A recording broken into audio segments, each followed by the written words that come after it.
I'm Bruce Buffer. It's time for the Anthony Gargano Show! Live from the Xfinity Studios. Good morning, everybody. Happy Thursday. We are at Thursday. Oh, as the birds turn. Oh my. It's wild. The whole thing's wild. They're 8-2. The city's on fire. Everybody's wondering what's going on. The reports from down there are pretty damning, right? Quarterback. D-Gun was talking about how Jalen is not running the game plan, not practicing the game plan, not doing what he's supposed to do. This thing is spiraling. But they're 8-2, and their defense is great.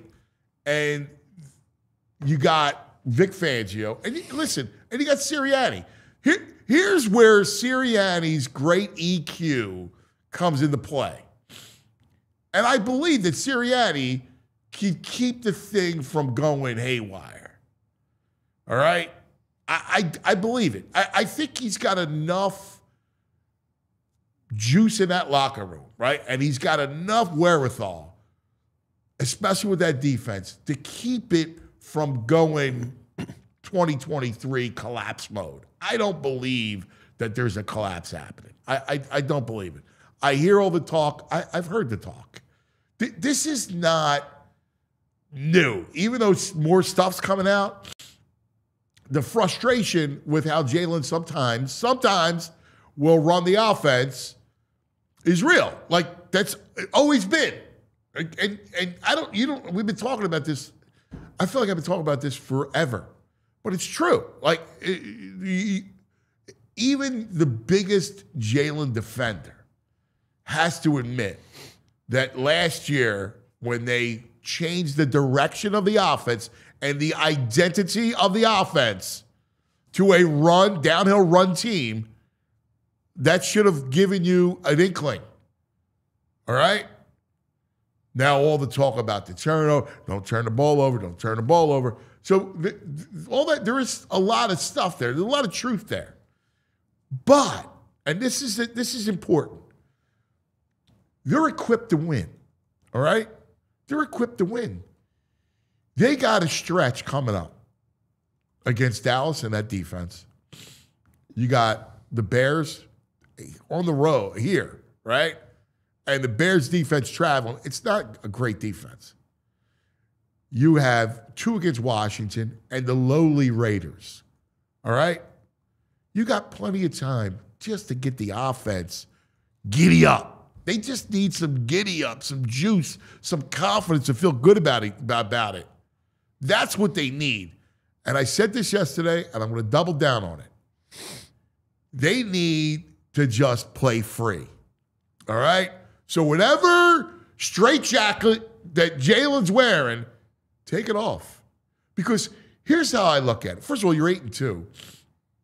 You should be able to beat the Cowboys with your defense. And I like the Cowboys' offense. I think the Cowboys' offense is legit.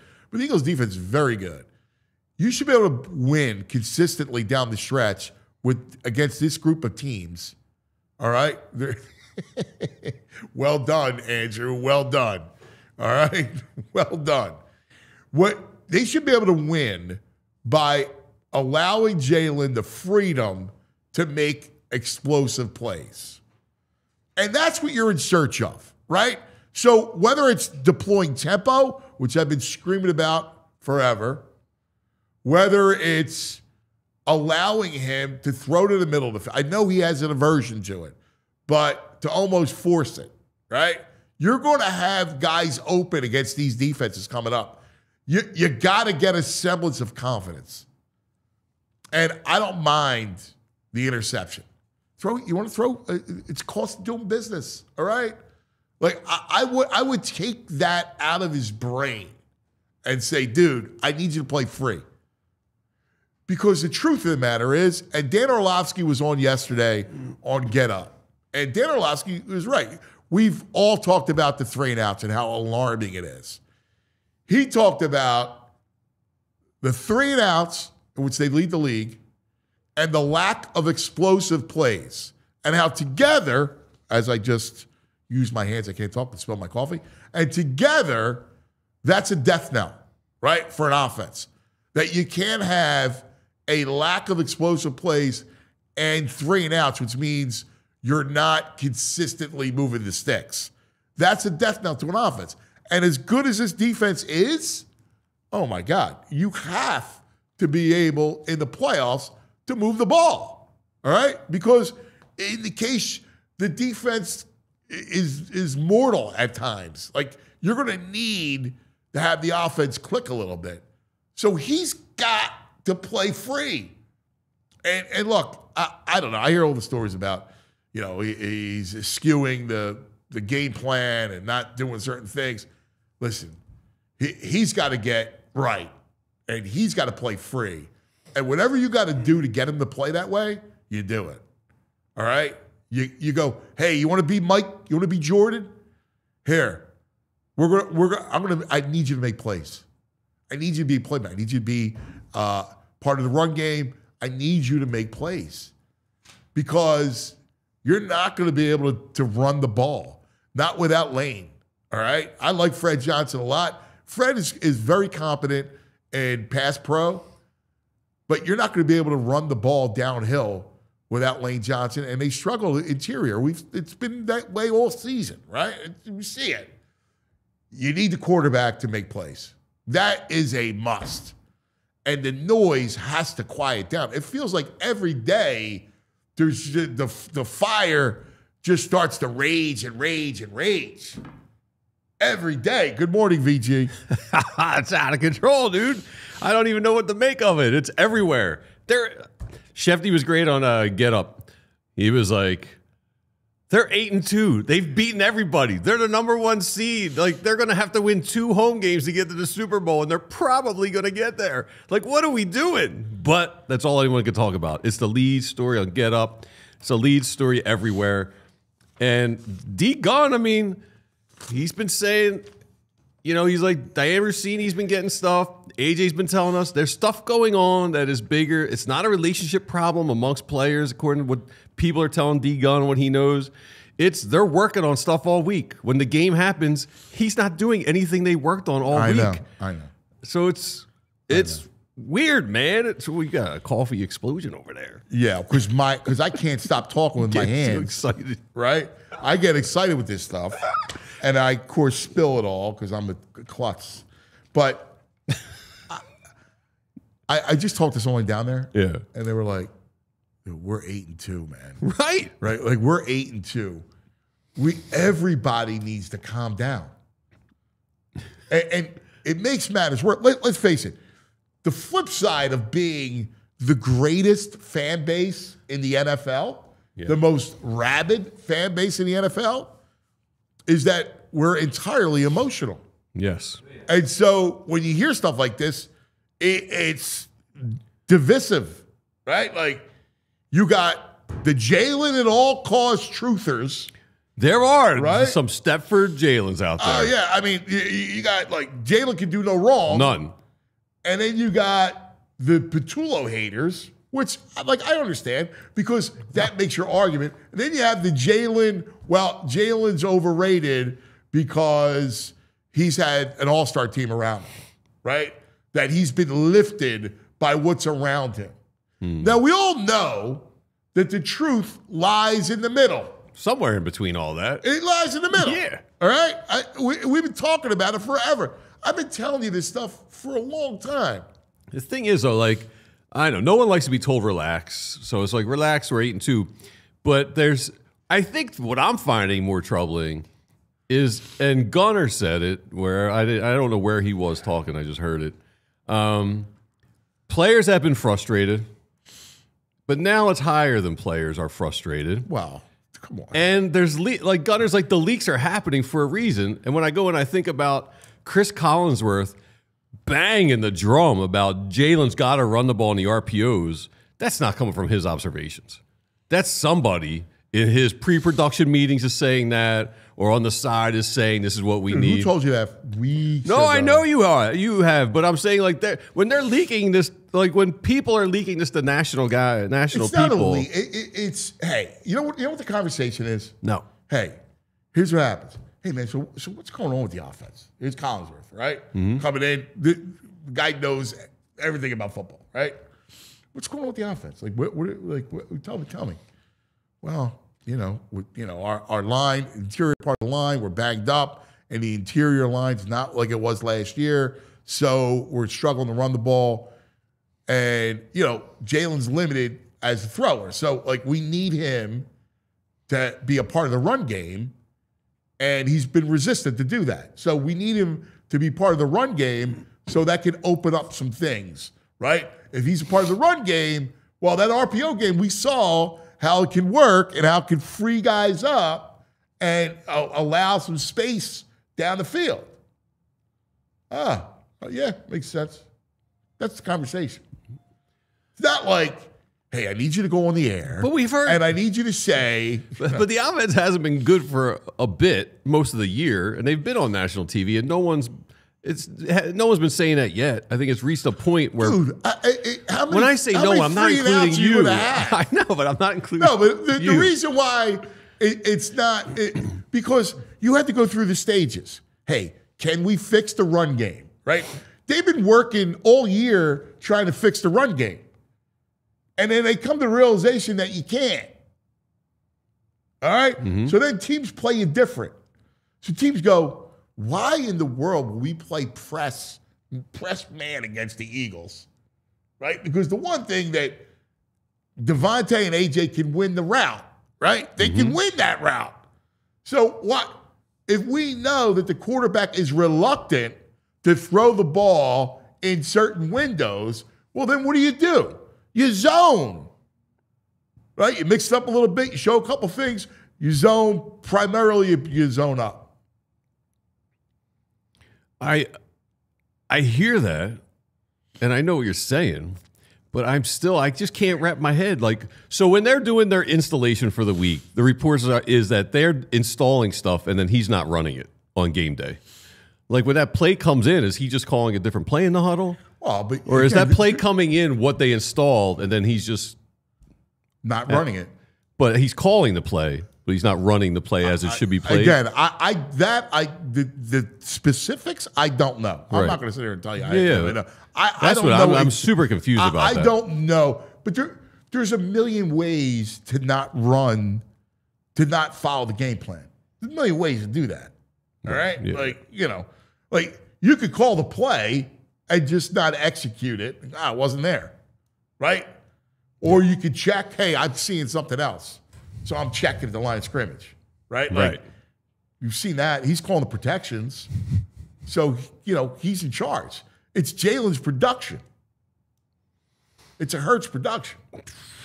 It's not a great production. I mean, they're winning, which is all that matters, but it's an ugly performance. And he goes, what's been the word? Protect the ball, protect the ball, protect the ball, protect the ball. Yes. I mean, it's what comes out. I mean, Ed Patullo says it in his press conference. He says it right away. They lead with it. Yeah. Well, look, we're 185-2 when you and 0 when you win the turnover battle. Yes.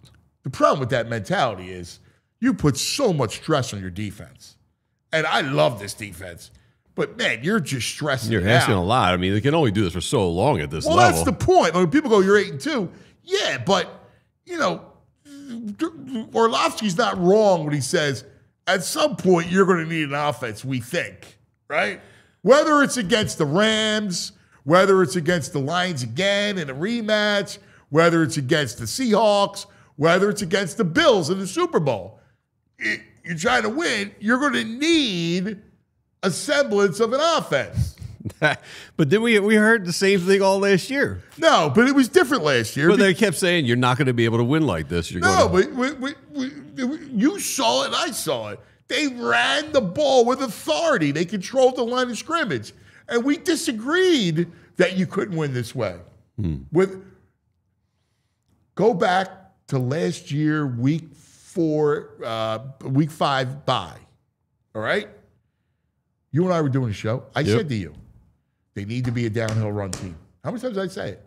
Your identity, I said the whole first couple of, when you're watching that offense, you need to run the ball. Yeah, when they were about to fire and you Nick, could run, and you could run it. And here's the thing.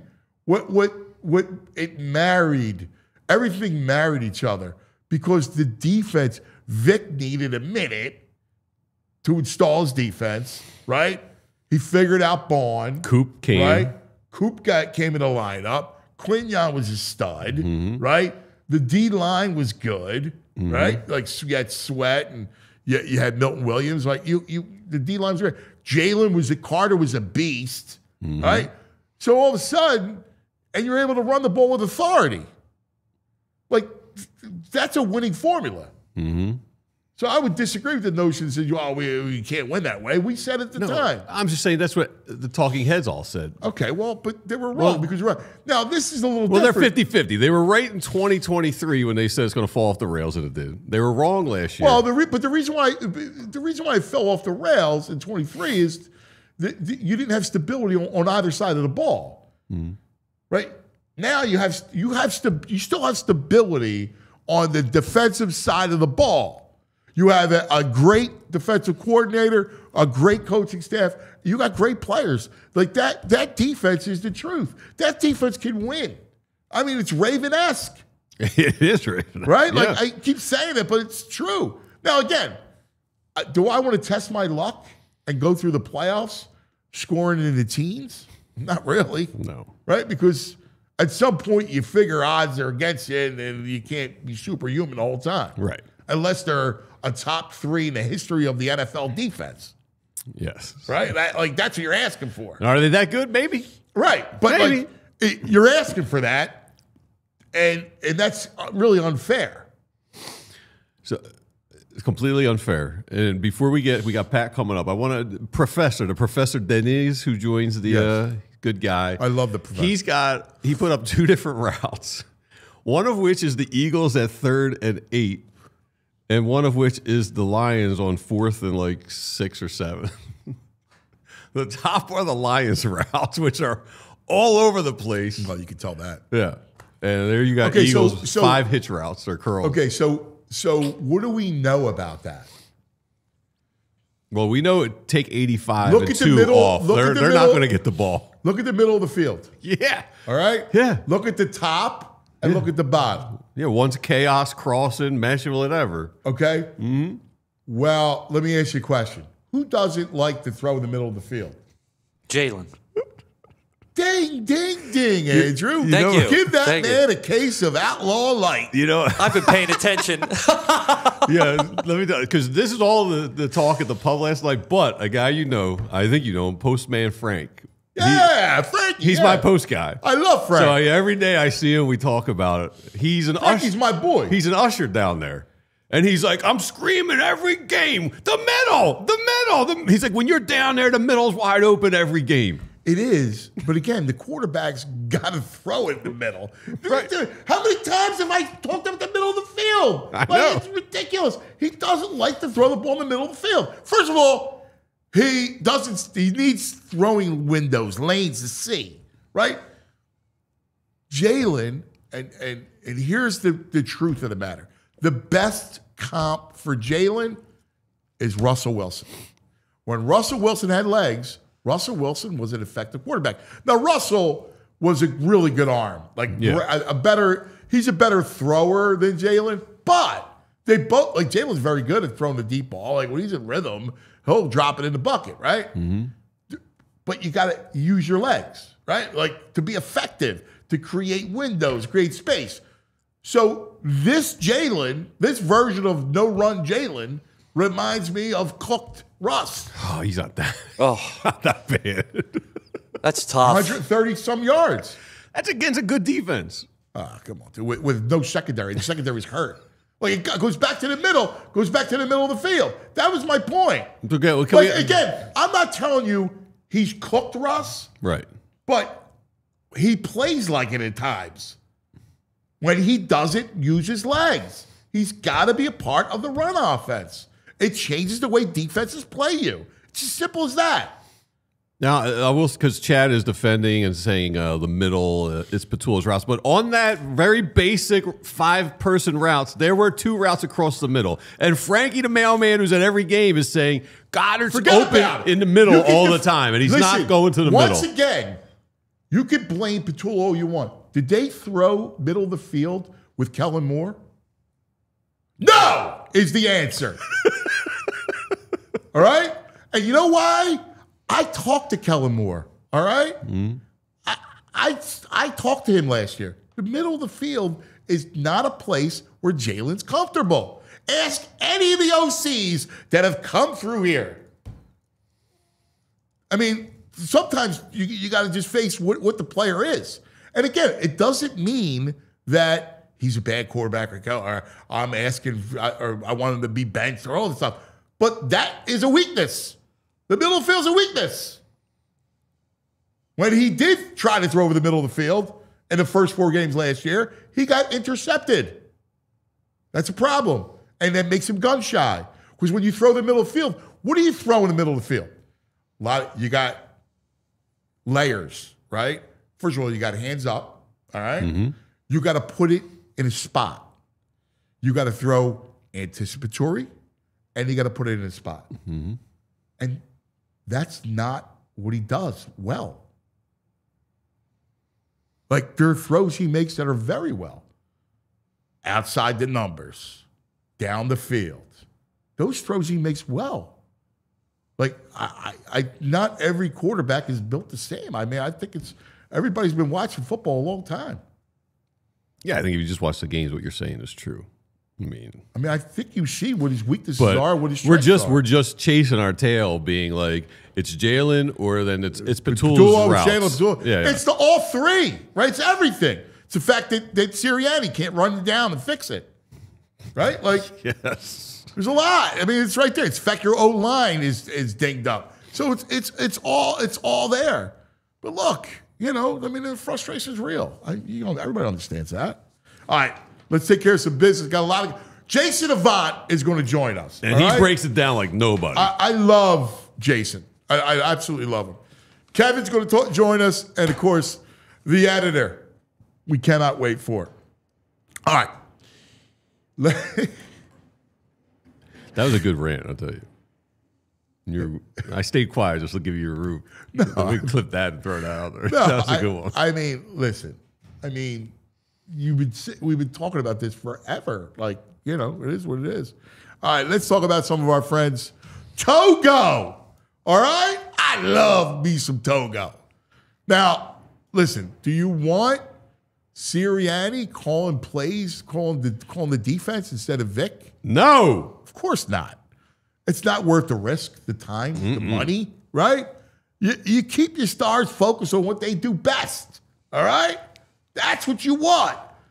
Although I don't think I mind Jalen Carter on offense playing tackle. Listen, the same goes for your business, all right? You don't want your top people buried in operations. Believe me, I know it here from, we're a startup and, I wear a lot of hats, but I'm bad with like tedious stuff. Right? Like all that sort of thing. Time-consuming, redundant activities that wear the team down. Oh, who likes that? No, especially for creative people. The worst. Buries you. Mm-hmm. Keep your impact players fresh so they can focus on putting points up on the board. That's where Togo comes in, an integrated part of your team, taking that work off your starters' plates so they can focus on what really moves the business forward. These dudes are sharp. They're 4-for-4 guys, all right? I met them, it was last week the guys were in. Mm-hmm. I loved them. And it's a brilliant idea because it helps your business immensely. And they come in and they adapt to your process. Like, so they don't come in and go, all right, well, you're going to do this. No, they come in, they see what you do, they look where the holes are, and they fill the holes. Amazing, all right? Each Togo program includes a dedicated staff, custom automations, U.S.-based process engineers who act as your quarterback, all right? You got complete control. There's total transparency and instant efficiency. Unlike the Eagles' offense. At Togo, turning your playbook into performance. You call the plays, we execute your way and advise along the journey. Visit harnesstogo.com. Harnesstogo.com. Harnesstogo.com. Scale smarter, work faster, stay focused on winning. All right? Now, let's talk about our good friends at Cherry Hill Kia. Yeah. You're looking for a dealership with the most inventory, super low lease payments. I got it for you. Yeah. Kia of Cherry Hill. All right? You could choose from over 450 new Kias, including the Tellurides, the Sportages, the K5s, the Carnivals, the Celtos, and the VG Soul. I'm a soul man. Yeah, the Soul is it's you. They're so much fun. It's you. I was talking to Charlie Folk today. They're fun. This morning, in fact, because Charlie's son's a great quarterback. I love the kid. Folk dealerships mean something, all right? Trust me. They've been doing it for decades down there. Kia is the hottest brand in the automotive today. They're amazing. And Cherry Hill has over 100 brand new Kias with MSRPs under $30,000. Over 400 new Kias to choose from, all which come with the best powertrain warranty in the automotive business, 10 years, 100,000 miles. Go see Bill. That's my hookup down there, all right? You tell him Cuz sent you. You're going to get the Cuz discount, all right? I know people buy Kias elsewhere, all right? I just don't know why. Why? Why? All right, let's go to the editor, my man, Pat McLoone. This week's headlines. Extra. In, ladies and gentlemen, and all the ships at sea, it's time for headlines from the editor's desk with Pat McLoone. Good morning, Pat. How are you, boys? I just put down my quill and my monk hat from the graphic there to join the editor's desk. Nice. Look sharp. He's a great sweater guy. I wanted to start with a quick one that circles around, as I often do. I'll actually get to make the point. I went to LaSalle Villanova last night, and, you know, LaSalle's got a long way to go, but the way they've refurbished the arena is very nice. And I was with my brother-in-law, who I've talked about before, my brother-in-law, Frank Murphy. He is a 47-season Villanova ticket holder.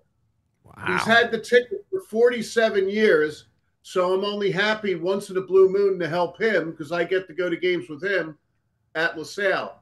And when we were leaving, this guy's had a ticket for 47 years. He's traveled to the 2 championships. He goes everywhere, but he never met Jay Wright. So when we were leaving, Keith Morris had Speedy Morris there, and people were rightfully paying homage to Speedy, who is struggling with his health. And Jay stopped over to Speedy. So I told Frank, I said, this ends right here.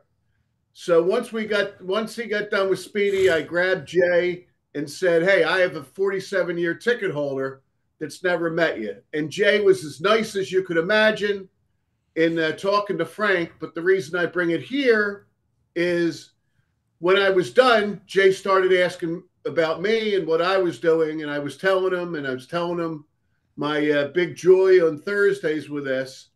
And Jay went nuts when I mentioned your name. Absolutely nuts. He said, oh, my God, please tell Anthony I was asking for him. So you still have a great friend in Jay Wright. He just lit right up and was excited. I love the man. I love him. He's one of the greatest people that I've ever met in this business. Like, smart, loving, honest, forthright. He's just, and you know, it's funny when people always ask, like, hey, Jay going to the NBA? I'm like, no, man. Like, Jay is all about his family. He's just the best, man. I love that guy. And a great coach. Like, you know, a lot of times these great coaches, you don't really want to like break bread with them, and he's the opposite. Yep, absolutely. I'm glad. Absolutely. So what did your brother-in-law say? Did he love it? Oh, they had a good conversation. Frank's an impressive guy in his own right. So, Yeah. I mean, he got a chance to talk to Jay for a little bit, and they had a lot in common. So that was nice. So it worked out really good. But I had to tell you, hey, listen, if Jay Wright says to say hi to Anthony, that's the least I can Thanks. do. You made my day, Pat. Thank you, because I love the man. man. I love him. I love him. There you go. He wrote We have some headlines. Go ahead. Real quick, he wrote a letter of recommendation for my niece, Domenica, for law school, for Villanova Law School.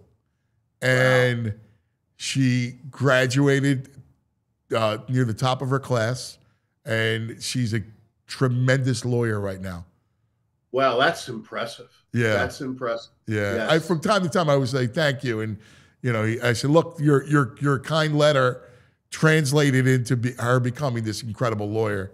So it was cool. That's very cool. And last night he was very nice to another great lawyer, my brother-in-law, Frank. So That's there you awesome. go. All right. So I'm going to switch it up. All right. I want to start with the Eagles and end with the Eagles. All right. You got it. I want to start with the offense because I can't go through 4 headlines without getting your take on what's going on. Let's go. And I, as always, get there right at the dot at 9 to listen to you and VG set up the table for the day. Our headline on the offense, boys, is this. Would you prefer a harmonious 2-8? Absolutely not.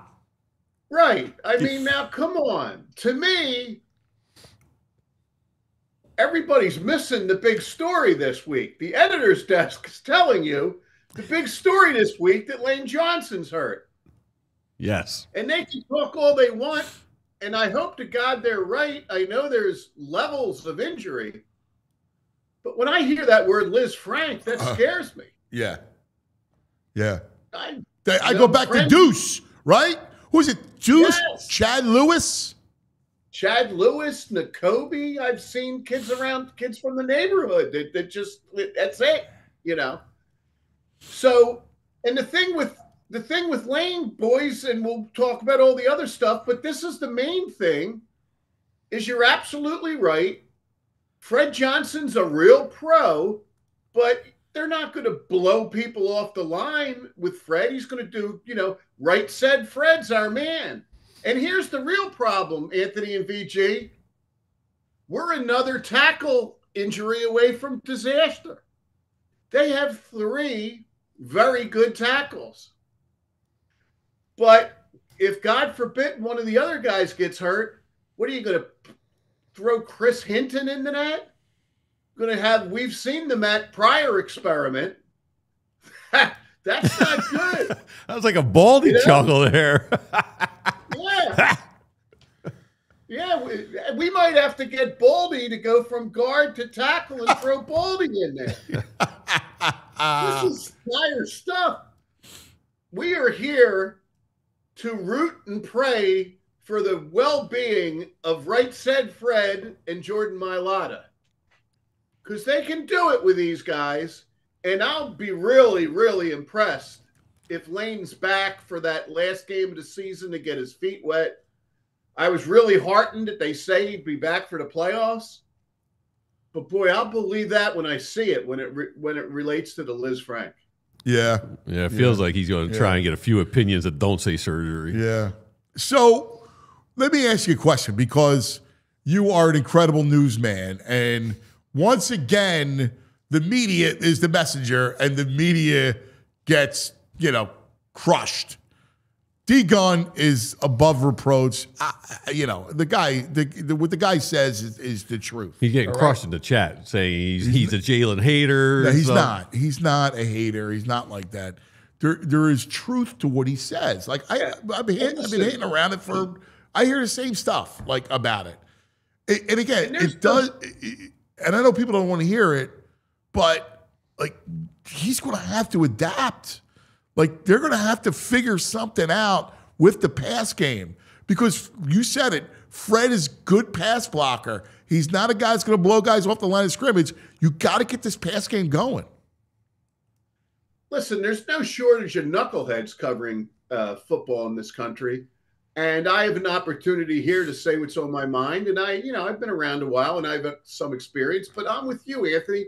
I have no idea what's going down there. And I don't want to pretend that I know what's going down there. But I do know this.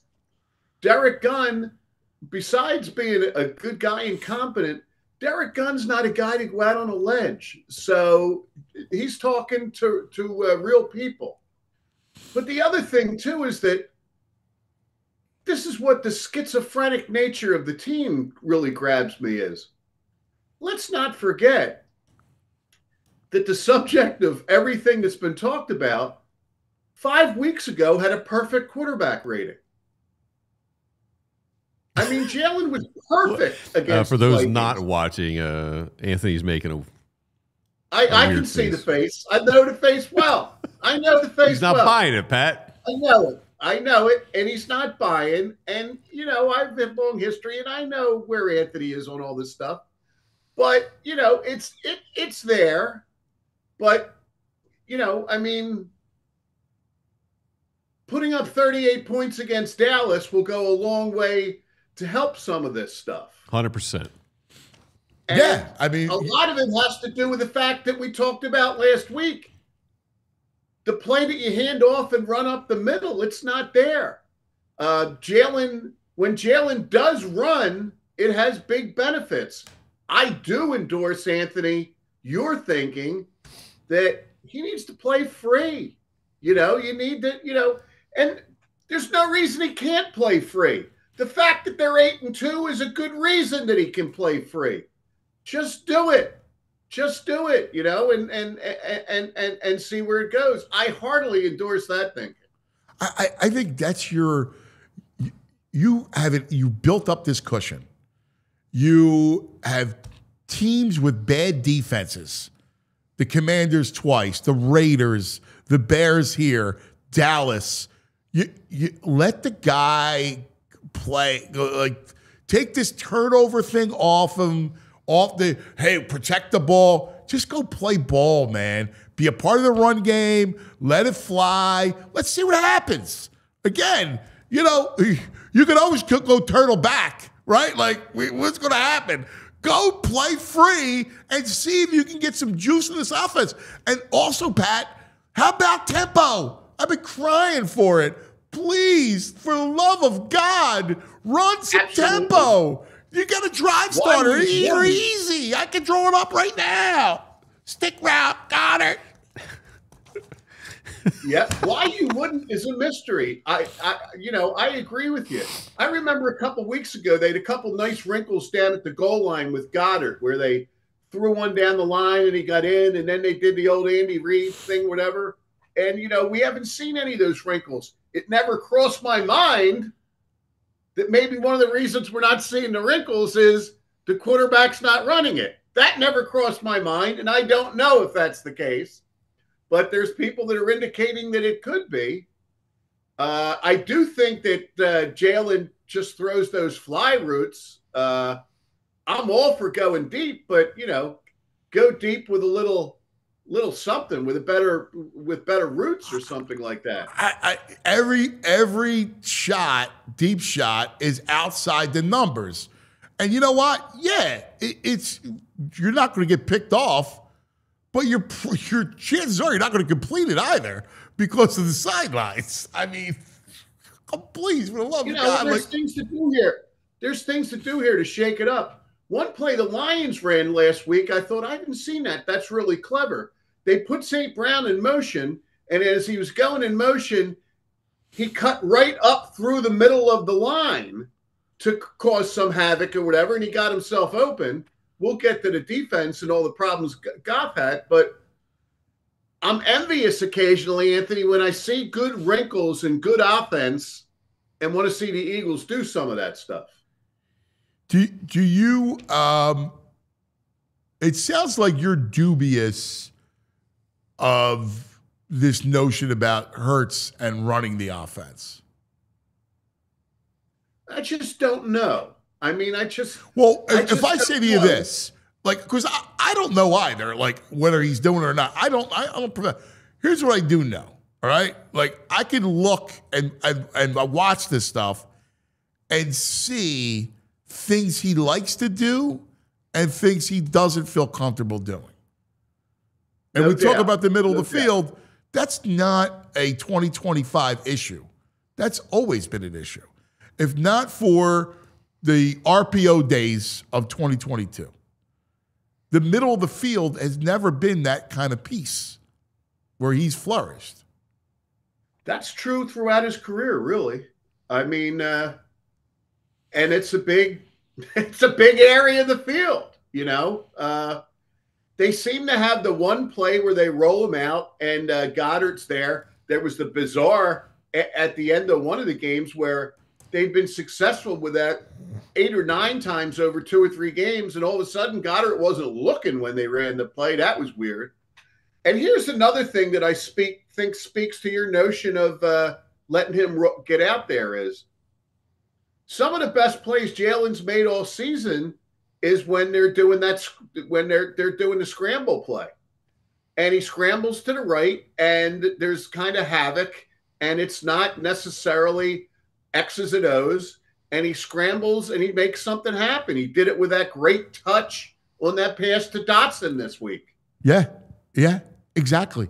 That's why tempo works, right, with him. That's why letting him go ball and some quarterbacks, hey, they're system guys. Like Dak runs a system, right? Like ball's out. Like, and you saw it. 3, 2, 1, ball's out. It's Pickens, it's Lamb, it's Ferguson. He runs that offense well. But again, when they're playing good defenses, he'll ball be out. It may not be completed, but he's more of a system guy. Jalen's more of a freelance. It works better when he's got the ball, he's using his legs, and there's a frenetic pace to it. Yeah, and I just think they need to come up with stuff in that middle of the field that they force them to go to. You could forego Saquon on the pass protect and sneak him up the middle of the field and dump one over to him and see where it goes. He threw to Kylan Granson last week on over in the sideline where he always goes to that left. That's never going to work.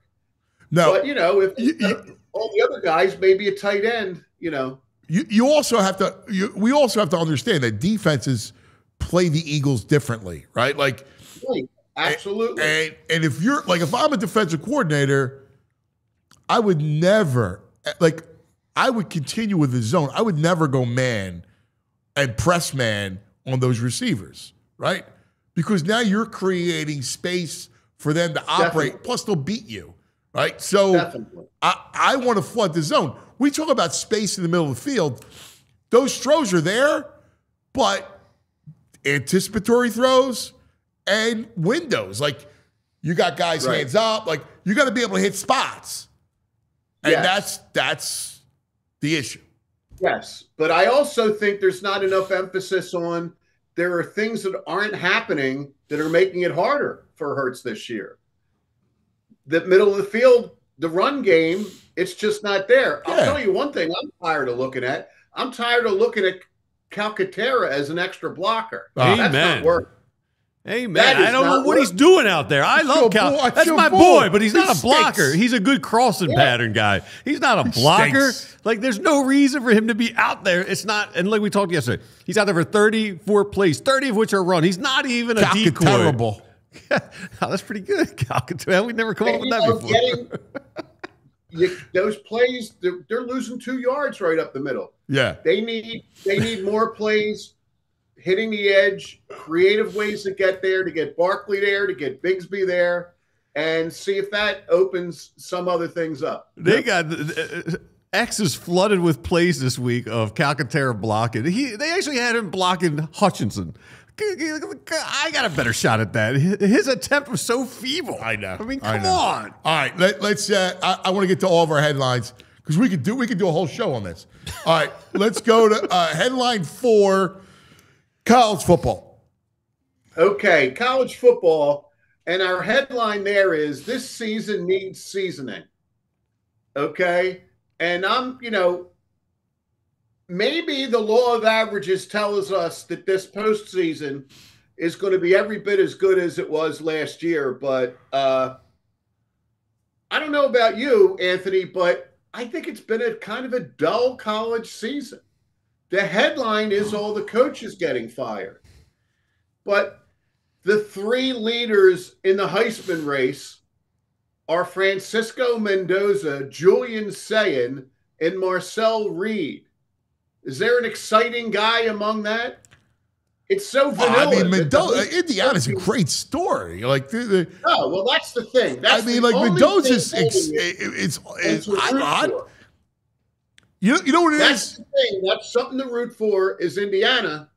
But, Penn State had them. Penn State had them in that game. Yeah. But they made a great play. But, there's some, I just don't think there's a lot of juice. There's not a lot of great players. I don't know what Fran Duffy's saying early on, but the buzz is not going to be a great draft. And boy, I hate that. It just seems that like Ohio State. Well, the quarterbacks have faltered. I think a couple things. What you're seeing, right, is the change of college football where all of a sudden it's parity, right? Like all of a sudden the blue bloods aren't as blue anymore. And Nussmeier failed. Manning failed, right? Arch has struggled. All your big quarterbacks, high profile, they just have not done well, right? Beck has not been great. Aller. Yeah. Oh, Aller is a disaster. Yeah. So I hear you. I just think this is the new college football. Yeah, and they talk about the 12 expanding the draft at the playoff from 12, and there's going to be some teams getting in at 9 through 12 and maybe they could win the whole thing, but there's nothing. There's going to be some. I love it. So I got to be honest with you. Mediocre squads. I watch it every week. I love it too, but I'm looking at I'm stepping back and looking at the season and saying. I mean, Notre Dame's awesome. I love Notre Dame. Ohio State's a great team. They are. Say it's a good player. They are. That adds to it. I can't stand Ohio State. Yeah. Our friend Les Bowen and I are at odds about that, but he had a son that went there. That's legit. But oh my God, I hear you. It's unbelievable. Come on, Pat. It's a great season if you're a Bulldog fan. A Georgia fan? Yeah. Where you been, Pat? Okay. That's our squad. That's the show squad. No, it's not.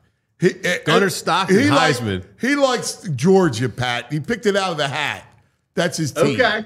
3 top 10 wins. Here's your Heisman winner right here. Jeremiah. I looked at that today, Andrew. He's the first non-quarterback on the board, but he's way down there. And I wish the Heisman Trophy would not be as quarterback-centric, but it is. And I don't think there's going to be a lot we could do about that. Yeah, I agree. I love the kid, man. I love Jeremiah Love. I think this Notre Dame team is really good. I think they're going to make a run. I feel. I like the kid Carr. Is there like an offensive lineman, a sack master, a receiver that you're like, oh my God? I mean, Smith from Ohio State, but Jeremiah and Ryan Williams, from Alabama. Yeah.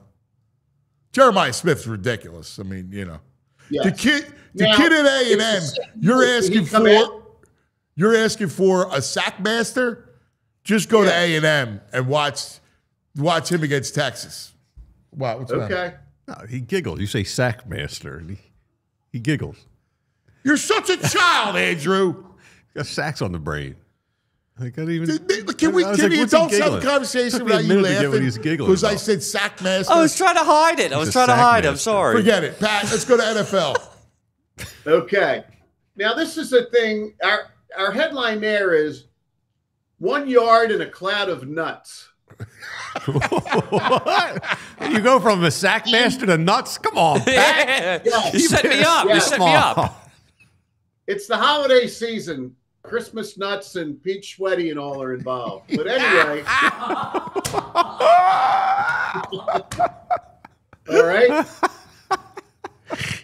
That's fabulous. So anyway, it gives me a chance to bring up my great pet peeve.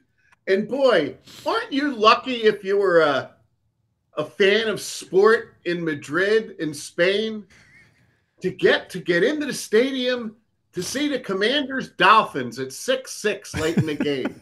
What a treat. This NFL football is fantastic. And here's my pet peeve, Anthony. They did it again. They wind up winning the game by luck in overtime, but they have a chance to win it. And I hate being on the 1 yard line. I am proud to live in the city of the tush push and quarterback sneaks. I hate teams playing out of the shotgun on the 1 yard line. And here's Tua. And if you're going to play out of the shotgun, maybe you don't think you can overpower the team. That's cool, but do something. But no, it's third and fourth, and this Mike McDaniel guy, they're in the shotgun. They hand it off to a guy at the 5 yard line, and he runs right up the middle. And guess what? He got stuffed twice. It's stupid. And the other thing I saw, it was all this one-line stuff. Look, I don't want everything to be vanilla. I love that there's different things you can do in football. But that drove me crazy. And then I'm looking at the Texas A&M game. They're the third-ranked team in the country. They have undefeated record. They're losing at the half, 30-3 to South Carolina. They make an incredible comeback. They're up 31-30. They're going to close the door on South Carolina. I saw that. On the 1 yard line. I think this Elko's a great coach. I think I just texted somebody. And what did Elko do to reward me?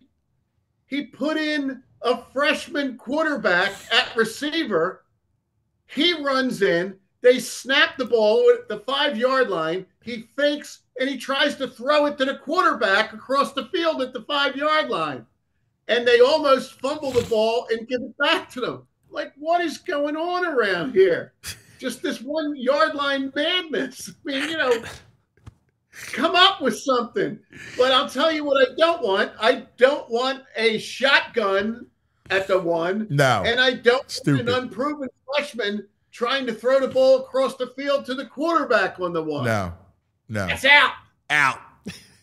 Yes. I agree. You know what happened to the great, like, that's having Josh Allen, because even if you don't push, just a sneak. Well, I think with Tua, you got the concussion thing. I guess you got to be weary with him, I think. I would put Achane over center and let him go in a Wildcat. Yeah, right. That would make Dolphins sense. invented the Wildcat. What's that? I remember the Wildcat being Ronnie Brown and the Dolphins back in the day. Yeah.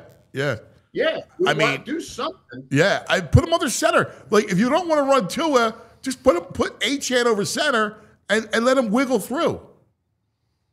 Yeah, and speaking of the center and the Eagles offense, Jurgens didn't look anywhere close to being ready last week. No.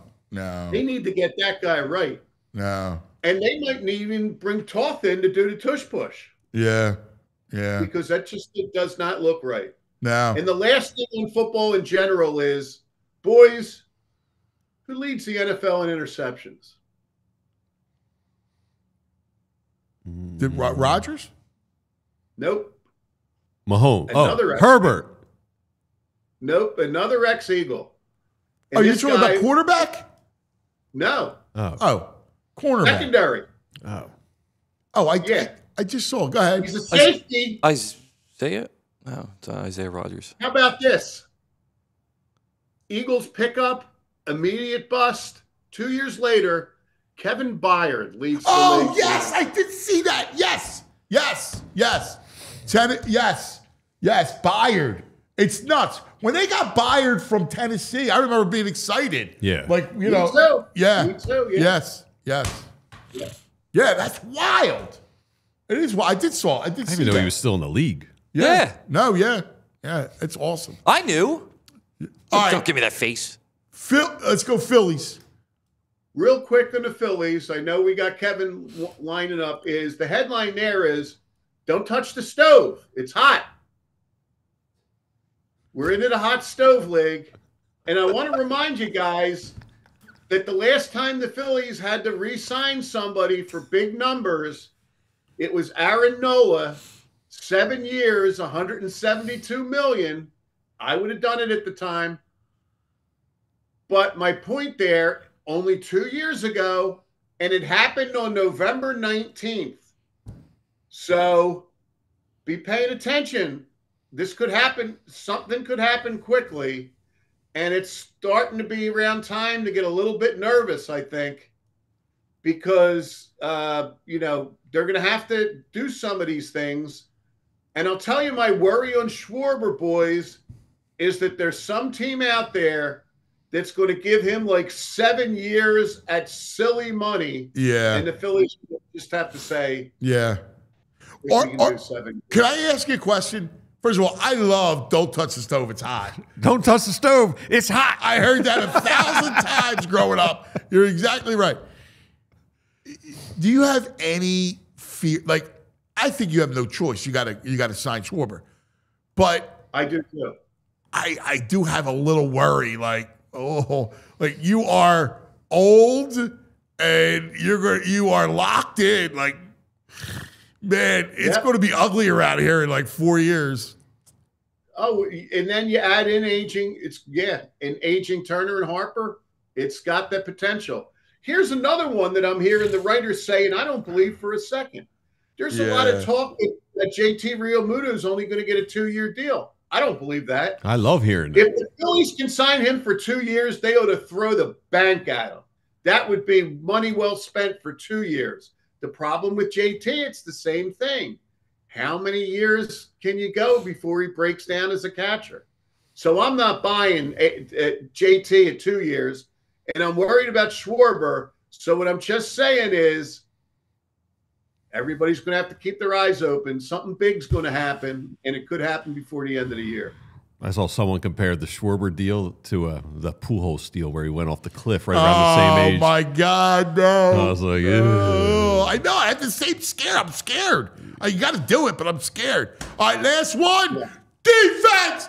There you go. Defense. And the headline here is why longtime fans are smiling.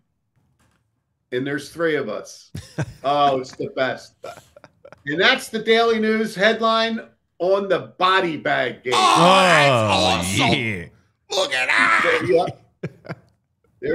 There's one of many quarterbacks, Stan Humphries or somebody, laying at the bottom of that pile in that headline. Stan Humphries. Where those guys were thrown out left and right.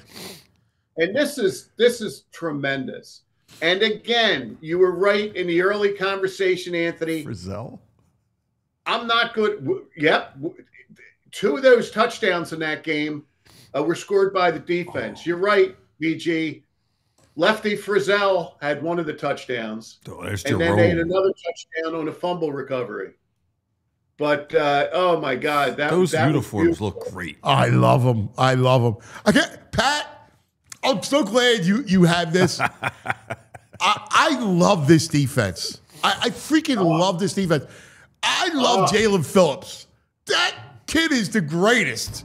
He's the freaking best, that kid.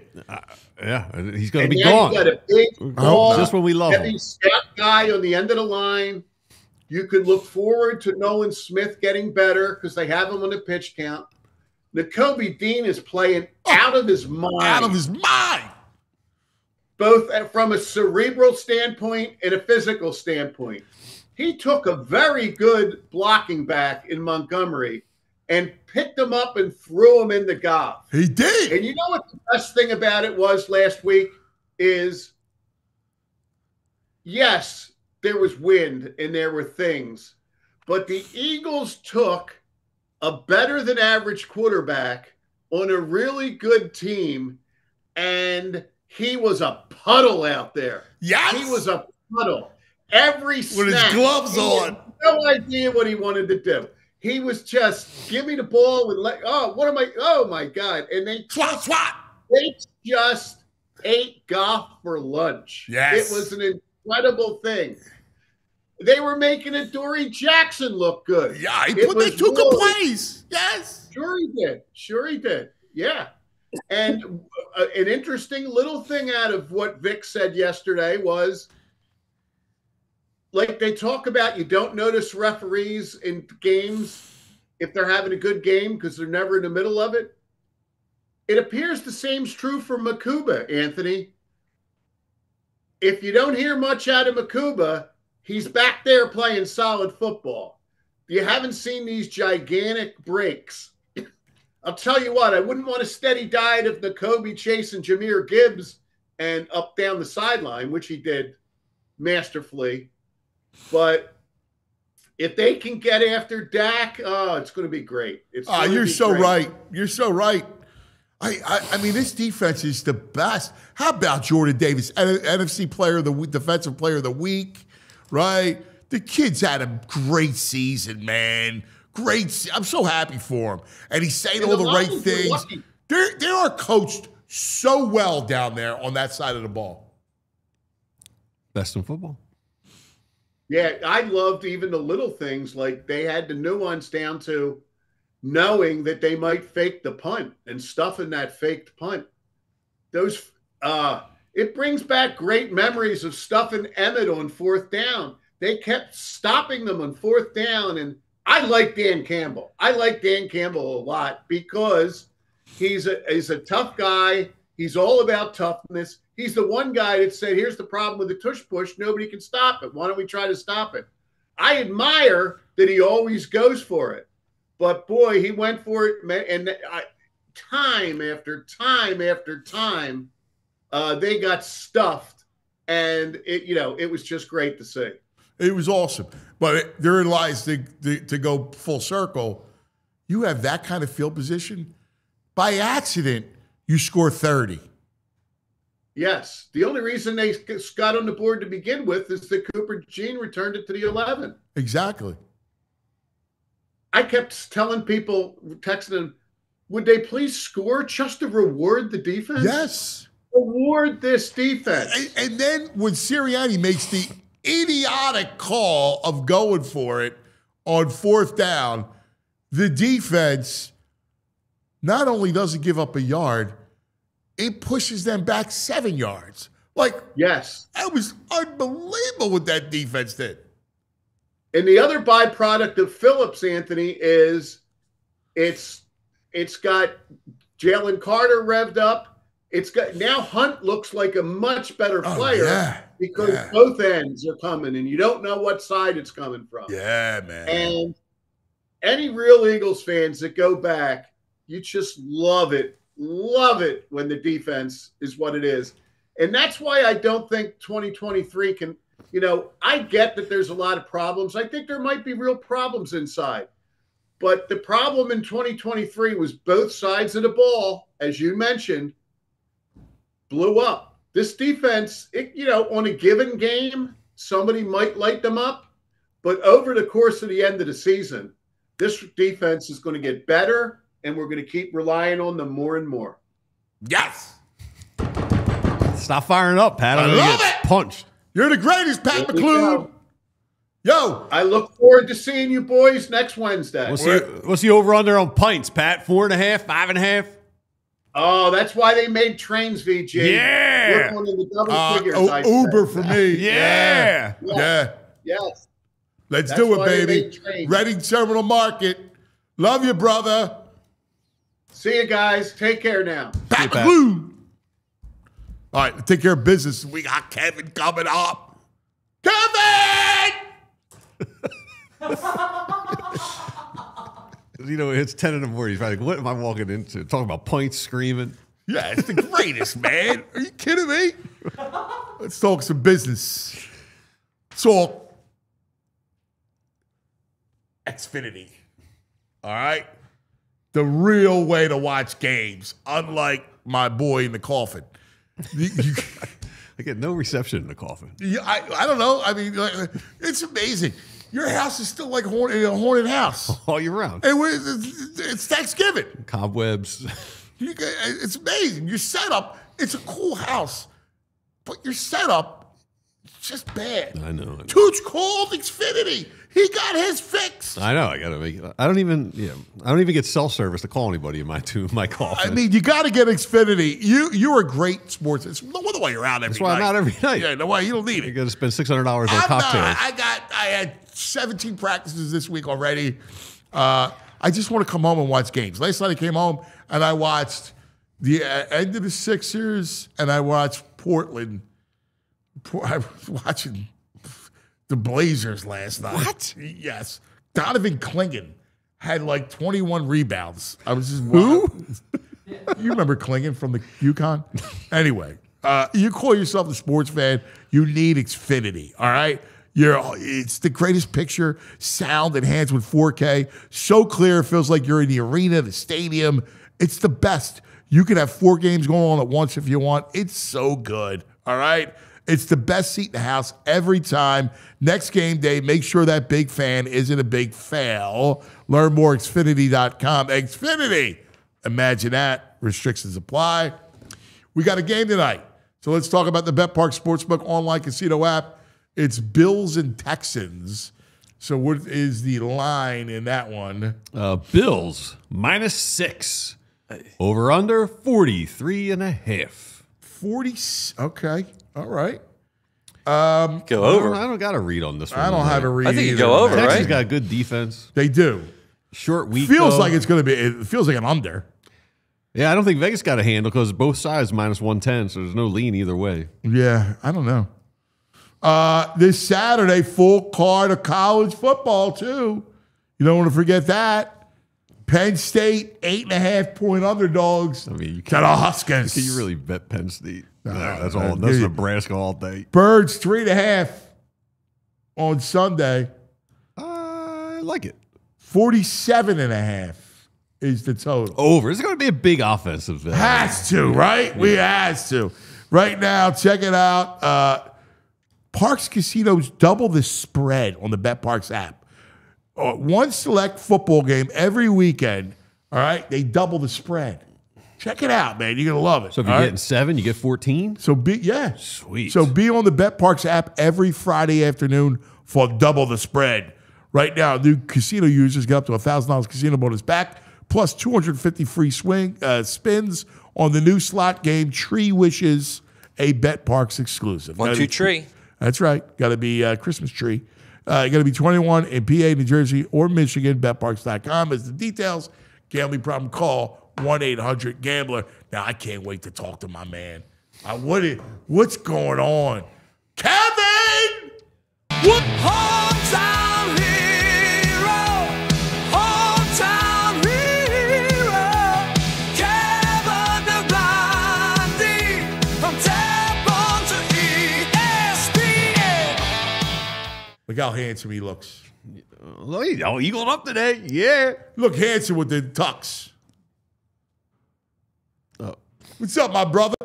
What's happening, fellas? How we doing? Kevin. All right, on the Xfinity mobile call-in line, our hometown hero himself, make some sense of this, all right? Dan Orlovsky said something that made me quake. And Dan Orlovsky said, there's a death knell to offense, and it's 3 and outs and a lack of explosive plays. Well, the Eagles are last in both.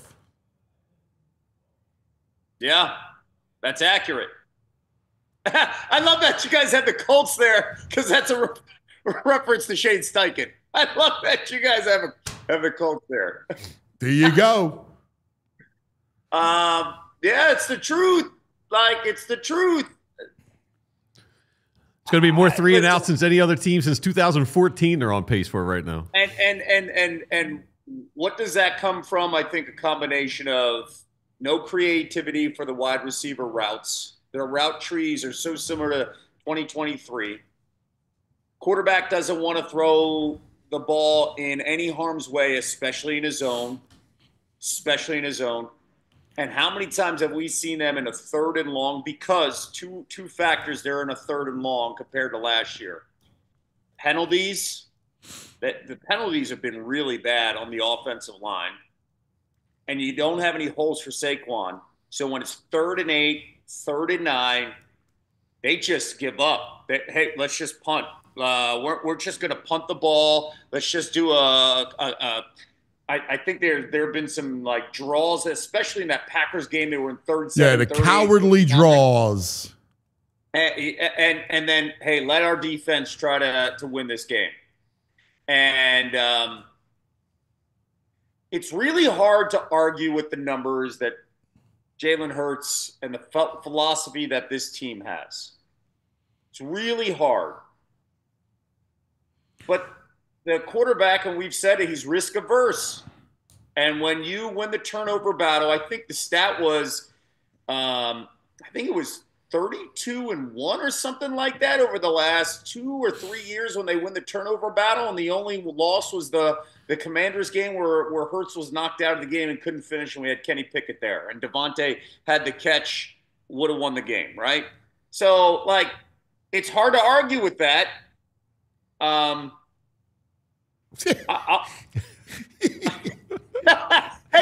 but here's the thing. Here's the thing. We have seen, okay, let's just bring up one thing I think that all of us can relate to. Phillip Rivers, through ridiculous amounts of, passing numbers, put it up there, never won, right? And it's a team sport, right? Dan Fouts, same thing, big numbers, never won. We've seen offenses explode and put up a whole bunch of numbers, but isn't the bottom line winning? So, like, I'm with and VG, I'm with you guys. I am beyond frustrated. But at the end, isn't the result winning? And just really 9 months ago, the guy was the Super Bowl MVP, or 8 months ago, was Super Bowl MVP. I put this more on the coordinator and the routes that are put on these wide receivers and the lack of creativity. Now, I also believe. Well, I mean, here's the one thing. Let me stop you, because I think that's valid, and I agree with a lot of it. The quarterback has to run it. Yes. Okay? Like, I agree with that. Quarterback has to be able to not be averse to be part of the run game.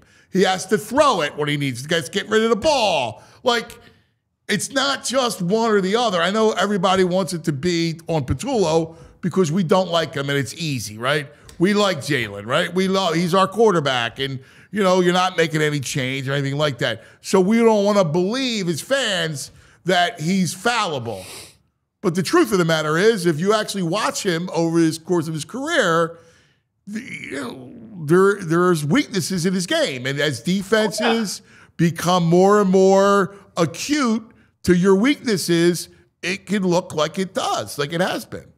Without question. The predictability is killing the Eagles. The unpredictability is when Jalen can run, and then basically the defense. And listen, you have to run more this year compared to last year because Saquon last year carried the load, right? You got to run more now because, listen, defenses are fully aware, right? And then it just gives the defense another look to be hesitant, and you're 100% right. But maybe a message has been passed on, or maybe the quarterback also sees it that when I'm out of games, like he got hurt in that Bears game a couple years ago, right? He wasn't right. He wasn't. And we had to see Gardner Minshew, and we're like, oh, my God, somebody save us. And I think with the next week we lost to the Saints, right? Then when he got banged up in that Commanders game, he wasn't right the final couple of the games before the playoffs. I think that plays a role here, too. We cannot afford to lose you, but he does not run at all. Now, I will say this. Tanner McKee's a little different than Gardner Minshew. Fair. And not that I want him to play, but I'm not saying that. Yeah. I'm not saying I have any information. Right. I'm not saying I have any information. But, Derek Gunn, and when he talks, I listen. And the stuff that he's been saying, I've heard for weeks and months, and you and I have too. And I text you this stuff all the time. We have, and I've heard it as well. And I think that when he brought up Carson Wentz 2.0, my first thought was, how did Carson lose because he lost the starting job because his body started falling apart. And then you have somebody in the locker room that everybody believes. And by the way, everybody falls in love with the backup quarterback. So then you don't get the opportunity. Then the backup comes in. And then if the offense looks a certain way and the backup is like, whoa, you don't want to run because you don't want to get hurt. Kev, I said the exact same thing the other day. We were talking because he's been through it. He lived it. And he knows he sees the backup in practice. Well, by the way, there's a reason why Tanner McKee's still here, and he was offered a second-round pick. And then let's not forget one other thing. Not just Carson Wentz 2.0. Let's not forget that this guy was benched in the SEC championship. I mean, the actual national championship because the backup quarterback, the ball would not hit the ground all week long during practice leading up to the national championship against Georgia. And Tua Tagovailoa comes in.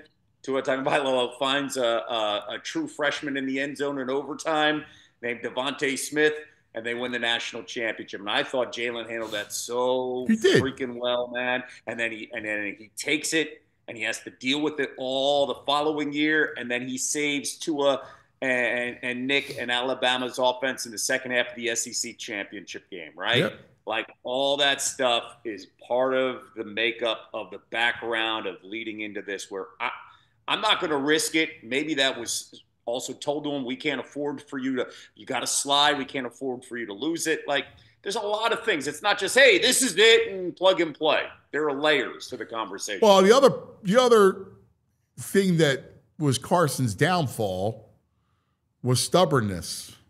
Without question. And an unwilling to be coached. Mm-hmm. I'm going to do whatever I want to do. And you know what? There was a little bit of stubbornness, and I don't trust anybody in the building anymore. And, you know, if you come into the league and you see stuff like that, and you see how that whole thing plays out in the dynamic, it's like, I can only trust me, and I'm going to do whatever I got to do, no matter what. Yeah. No matter what. Yeah. But it's the craziest thing. Like, think about it, Ant VG. Think about it, especially you guys are all relatable age-wise. Think about what we grew up with and how awful it was for decades being an Eagles fan. And now this team is what 27-3 in their last 30 games. Yeah. They're the Super Bowl champs. They have the Super Bowl MVP. And we have a head coach that drives us absolutely crazy because we have no idea about his thinking and reasoning. It's just I can't even I don't know. So here's my take on this, right? Because you're so right. All right. Here's my take on this thing. The idea of be careful what you wish for, right? Yeah.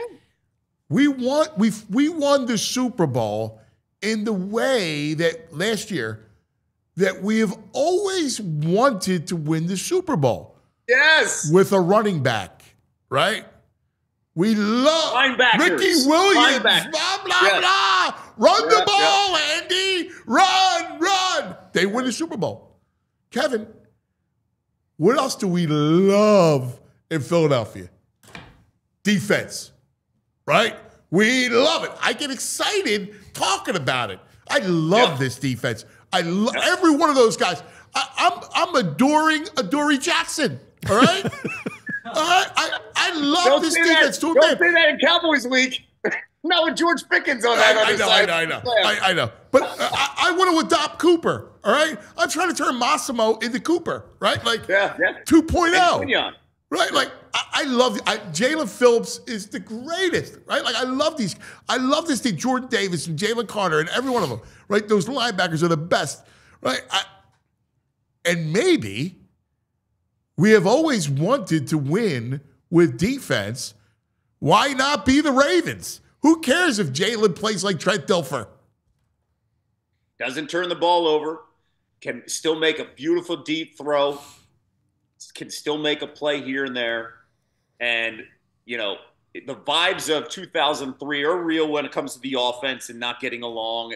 But, man, what's different is Vic Fangio. What's different is the personnel on this defense. They're the best. I heard somebody say this the other day, and I was like, wow, that's actually pretty good. They're the best unit, the best team, like, unit in the entire NFC. And I was like, that's pretty accurate. Now, you know what's going to stink here, Ant? What's going to stink here is that, let's just say they get the number 1 seed. They're going to face the Rams. And we better have a snowmaker outside the stadium. But like they're going to face an offense that's not going to be scared of this defense. Now, listen, we're not scared of guys like Jared Goff. We're not scared. I think of a handful. Jordan Love, we're not scared of. I think we can handle a handful of teams. The Matthew Staffords with Sean McVay, the Baker Mayfields. They sometimes worry me a little bit, and I say this about the Bucs just because where's the health of that team if we have to face them? Let's just listen. You're going to get Bucky Irving back. They're going to get healthy. You know, I think they're going to be a player. All little things. Yeah. But so I'm with you, man. This defense gives me phenomenal gangrene early '90s Bud Carson vibes, right? We got the old curmudgeon defensive coordinator in big like Bud. Love him. Right? Yes. Jalen Phillips is a dude, man. He is phenomenal. And then the domino effect of helping everybody. And those two defensive tackles right now are just out of this world. And Jordan Davis, I'm just so happy for Jordan Davis. He is busted his butt. The Kobe's been fantastic. Like it is all coming together. And all we want is this offense to just, hey, man, can you just be normal? I don't even want you to be over the top. My only fear about this Eagles experience right now is that Shaq and Kobe could have won 2 more. Penny and Shaq could have won 2. And I'm talking about the Jordan window, right? These windows are right here. Can you guys just figure it out? Yes. Because you're not going to get this anywhere else, man. Yes. You're not going to get this anywhere else. You're not. The rest of your career, you're going to be searching for this. And then you're going to look back on a podcast 10 years from now and be like, damn, man, I wish we would have just talked it out. Yeah. Yeah. Great. It's a great point. I have one quote for you guys from Baldy. The only other offense that is worse to study than the Eagles is the Raiders because Chip Kelly's running it. That's from Baldy He's this morning. The highest paid assistant coach, I think. Man, that offense Monday night, I was screaming at the screen. Ashton Genty, why waste that pick? Like, why is Gino going back 30 times in the first? It is unbelievable how stubborn Chip can be. I don't care if it doesn't work. I'm still going to do it. Dude, he stinks. Can I just be honest with you? He's a fraud. He's always been a fraud. Somehow he goes to Ohio State. Like, I could be the OC at Ohio State. Seriously. I know I can win. I can easily win. He was a one-trick pony at Oregon. He lived off of Nike's dollars that got him all the recruits. He got chased out of college football because of sanctions, right? He came in here. He had one trick, and it was tempo. And the minute that fell and he exhausted his defense, he stinks. He's not a good coach. And then he traded away our best offensive players. He said, why do I want a jump cut runner and Shady McCoy, who fits my offense, by the way, and let me go with a guy who is a stretch running back when I don't run a stretch offense? I was not expecting a Chip Kelly rant here. I can't stand the guy. I can't stand him. I'm sorry. Can't stand him. I cannot stand the guy. I never liked. And I will say this: I was very outspoken against Chip, especially on social media, and I work with. I know people like him. I don't know. At ESPN and ABC, And that was the year the Eagles were 2017 where they made the run, right? Yeah. Every week they were great stuff. And every time I had a morning segment with Chip on Sundays, Eagles fans would, how could you be right next to him? Why don't you punch him in the face? How could you be breathing the same air as that man? And I was just like, and by the way, Chip knew I was very critical of him. And like, you know, we got the talk, we broke bread, all of that was great. And he would say certain smart, like, little things to me, like acknowledging, I knew you didn't like what I was doing and stuff like that. So Chip turned out to be like, listen, I got nothing to say about Chip. I hear you. I just listen. Great. I just don't like him as a. I just never liked. I just don't understand his philosophy. So. No, I know. I apologize. I don't mean to put you in a bad spot. Don't apologize. Yeah. No, Chip's fine. Kev, while we got you here, you work on a national level, and I see the headlines and the shows every morning, and it's a lot of Eagles and Jalen talk right off the get-go. And then I look at around the landscape, and I see Denver. Very similar situation right now with their quarterback. And I read a Sports Illustrated article about what Bo Nix reveals about modern NFL quarterback evaluations. And it's a whole defensive article about, yeah, look at these numbers and your stats and everything, but they're winning, and that's all that matters, which is dramatically opposite of what we're getting on the national level about the Eagles and Jalen Hurts. Is that indicative of us as a fan base and they're feeding into our mania? Or why is it that on the national level, the Bo Nix is a supportive kind of take and the Jalen Hurts is like, this can't sustain? That's a great question. I think it's just when you look at the parts that the Eagles have, outside of Bo Nix, can, to a regular, can you mention other parts of that offense, right? Do you know anybody else on that offense? When AJ does what he does publicly every single week, it draws attention, and then they're the Super Bowl champs, right? So I'm not justifying it because there's certain things where I'm like, come on, man, this is ridiculous. But it's AJ gives a gift every single time he talks, regardless of him being transparent and frustrated. Every time he talks after a win and there's an issue, it sets this up where, okay, you just opened the door to the conversation, right? I think also the frustration, because I think people look at the Eagles and they're like, this is a team that blew out the Chiefs in the Super Bowl. How come they can't score? Why is everything so tough? Why is everything so hard when you watch them? I think that's where we're at. I'll also say this about Bo Nix. Like, this is year 2. There is a grace period with everybody. There was one thing I found interesting where I was like, wait, there was like a comment about like, hey, I've been seeing we need to give JJ McCarthy some time and have some patience. Yet there was no patience for Caleb Williams. Right. and Caleb Williams was in an awful situation a year ago, right? So like there's certain things where you're like, hey, wait, whoa. But apples to apples here, this feels like an apples to oranges right now when the conversation is, I think if this Denver D offense looks awful in a couple weeks, we're going to be in the same, I should say in maybe a year or two, we're going to be in the same situation. That's my puppy. There's a great meme going around of the Vikings receivers practicing for JJ McCarthy, and it's like 10 guys on stilts walking around. Yeah.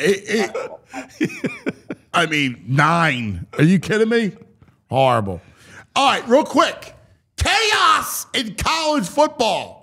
Oklahoma shooters. Yeah. Wow. It's wild. This By the way, my puppy is seeing like we've got Christmas decorations up. My puppy's seeing like a Frosty the Snowman thing, and he thinks it's an intruder in the house. So I apologize. All right, relax. It's just Frosty the Snowman. Relax. All right. Yeah. So there is chaos, but I think you know what's going to be crazy. What's crazy is next Friday and Saturday night is when we'll find out who's going to be in the SEC championship, which to me is wild. it's set up like this is going to be wide open. I'll be curious to see how the ACC championship is settled and who's playing in that. Like the Big 12 feels wide open as well, aside from Texas Tech. So the only thing it feels like, all right, we got Indiana, Ohio State, and Indy for the Big 10 championship, but the SEC is open, and I'm all for it, man. I'm all for it. And you know the one team that's sitting there pretty in is Georgia. Who's that? Who's that? Who's that? Who's that? Could be in a situation, yeah, where listen, it's a small little thing. Georgia, I love the hat change. Georgia could be in a situation where they don't play in the SEC championship game, and their bodies can rest, yet they're situated perfectly with a bye, and they don't lose they host a home game. They don't lose the opportunity of, okay, well, we've got to run a gauntlet here, and then we can rest up. I find that fascinating more than anything else when looking at how the SEC could play out. Yeah, it is. It's awesome. It's awesome. It's so. I gotta tell you, it was funny. We had Pat McLoone on earlier, and he's like, "Yeah, college football is not the same. It's not as good." I love it, man. I gotta be honest with you. I think it's awesome. It's great. It's fantastic. Yeah.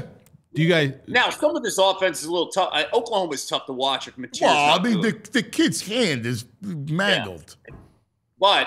But man, they play defense, man. That front line's damn good, man. Yeah. Holy cow. Do you guys A&M? Do they finish the season undefeated, or they got Texas as the last game of the year? How amazing is that? That's going to be awesome. They're going to beat them. They're beating Texas. A&M? Yeah, I think A&M's good. Elko's great, man. He is. He's Penn guy. got his team prepared. For them to come back in that South Carolina game and never panic, man, that's a lot of credit. And you know what's nuts is they came back. I mean, they basically, you knew they were coming back by the end of the third quarter. They were the field that was already tipped. I'm like, they're winning this game. Yes, they are. And that's momentum, man. Yeah. Booger McFarland in studio was like, hey, man, momentum's real, especially with 18 to 23-year-olds. And they feel it. And South Carolina's got just 3 guys. I feel really bad for them. 3 stars, but 3 dudes. On the other side, I'll say this about Marcel Reed. Never panics, man. 3 touchdowns that third quarter. He's just like this the whole time, man. Good kid. He's a great kid. Yeah. He really is. Irish keep rolling. As they should. They're a machine, well-oiled machine. They got 2 of the top 3 running backs in the country, and their defense can ball out. Well, they barely beat Pitt. I mean, come on. No, they're talking about you. You picked Pitt. You picked Pitt. They destroyed them. Yes. You know, by the way, we got Jason Avant coming up, right? Underwood, because he does Michigan games. Underwood's going to be a player, man. Bryce Underwood's going to be good. Dude, Michigan's coming next year. They are. Listen, they're going to be good. Underwood's the real deal. I would put Underwood in the top 3 next year for the Heisman. Yeah. That kid is damn special, man. He really is. And listen, and Sayin's having a good year, man. I mean, listen, I know he's got the greatest receivers on the planet, but kid's doing his job. He's completing over 80% of his passes. I know. That's unheard of. I know. And he's going to break Bo Nix's completion record. Yeah. It's wild, man. Yeah. And saying, I mean, let's not forget, he was a 5-star at Alabama. And the minute Nick Saban decided to retire, Saying transferred out. So, like he was going to be the quarterback at Alabama. Yeah. Over Ty Simpson. Yeah. Right? So, like, the guy's the real deal. Ohio State's a machine. I'll be curious about Ohio State's got the freshman running back named Bo Jackson, which I love. I'm curious to see if they can run the football in the playoff, and I can't wait to see them matched up against Indiana. I know, dude. I think Indiana wins, dude. I think they win. You're right. Yeah, brother. I love you. All right, you're the greatest. Appreciate you, fella. You're the man. We love Kevin Negandhi on the Xfinity mobile call-in line. So there's no chance that Underwood could just enter the portal in Alabama says, hey, we'd like you. No? Why? He's locked up. Yeah? Yeah. I mean, the billionaire that backs Michigan football has given him all the money in the world. Why would he go into the portal? Top 5 team. He's already on a top 5 team. Michigan? They're going to be next year. All right. They're going to be all portal. I didn't know. I thought anyone could jump at any time. No, if you take the money, you got a pending deal. It's a contract. Okay. Now, can you get out of it? You're going to give back that contract. Well, you're already getting paid. Why are you going to leave? Michigan's going to be nasty. Okay. They're going to be good. All right, coming up, we got Jason Avant, right? And first, let's take care of some business. Let's talk about Rothman. Rothman Orthopedics, the people who saved my broken neck. They're there for you, whether it's a sore knee, a stiff shoulder, nagging back pain. Rothman Orthopedics is here to get you back to what you love. Their team of sports specialists, they treat all kinds of orthopedic issues, from everyday strains and sprains to long-term joint pain, with care that's efficient, effective, and close to home. Rothman's proudly serves dozens of communities across Pennsylvania, New Jersey, Florida. They got over 30 convenient offices, urgent cares, and walk-ins. So wherever you are, that's where Rothman is. Patients will find a full spectrum of orthopedic care at Rothman Orthopedics. From diagnosis to discharge, they provide their patients with every service and procedure necessary, such as x-rays, orthotics, bracings, MRIs, physical therapy, and more. It's not just the year over year. Check this out. Rothman consistently performs among the highest volume of hip, knee, shoulder, and ankle replacements in the country. They do over 60,000. And Rothman Orthopedics is proud to be the official team physicians for the Philadelphia Phillies, as well as over 40 college and high school teams, including Drexel, St. Joe's, and Villanova. To learn more, to make an appointment, visit rothmanortho.com/PHLY. rothmanortho.com/PHLY. All right. Let's talk about Parks Casino, Street Road, Ben Salem. We'll be there tonight there, Andrew. That we will be, yeah. You know what's funny? I feel like every day's Thursday. Yeah? I told my wife that this morning. Every day. Thursday's a good day to feel like every day. Well, it is a good day because you get Friday's the next day, the weekend, football Friday, the whole thing. Yeah. So I'm starting to feel like every day's a Thursday. All right. That's a good world to live in. It sounds like a movie screenplay. Yeah. Thursday man. Thursday's a good day. Every day Thursday. Yeah. Yeah. In theaters. Although I did say it feels like every day's Thursday at 6:15. Because my alarm goes off at 5:45 every day. Okay. And then by 6:15, I'm up to get Anthony ready to take him to the bus stop. I'm a half hour behind you. My alarm goes off at 6:15, 6:45. Yeah. All right. Listen, join us for the gift of entertainment this holiday season. Yeah. Tickets to see headliners at the Excite Center at Parks Casino make a great gift. All right? Parks Casino, something for everyone. Saturday, January 17th, Classic Rockers Grand Funk Railroad. Well, my baby, she's all right.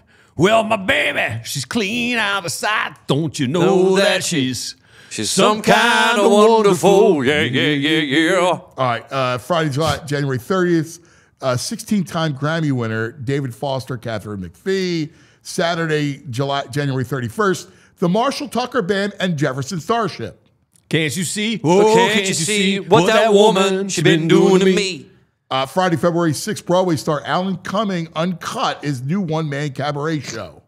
Saturday, February 7th, Piano Man Generations, a tribute to Elton John and Billy Joel. Sing us the song, you're Piano Man. Sing us the song tonight.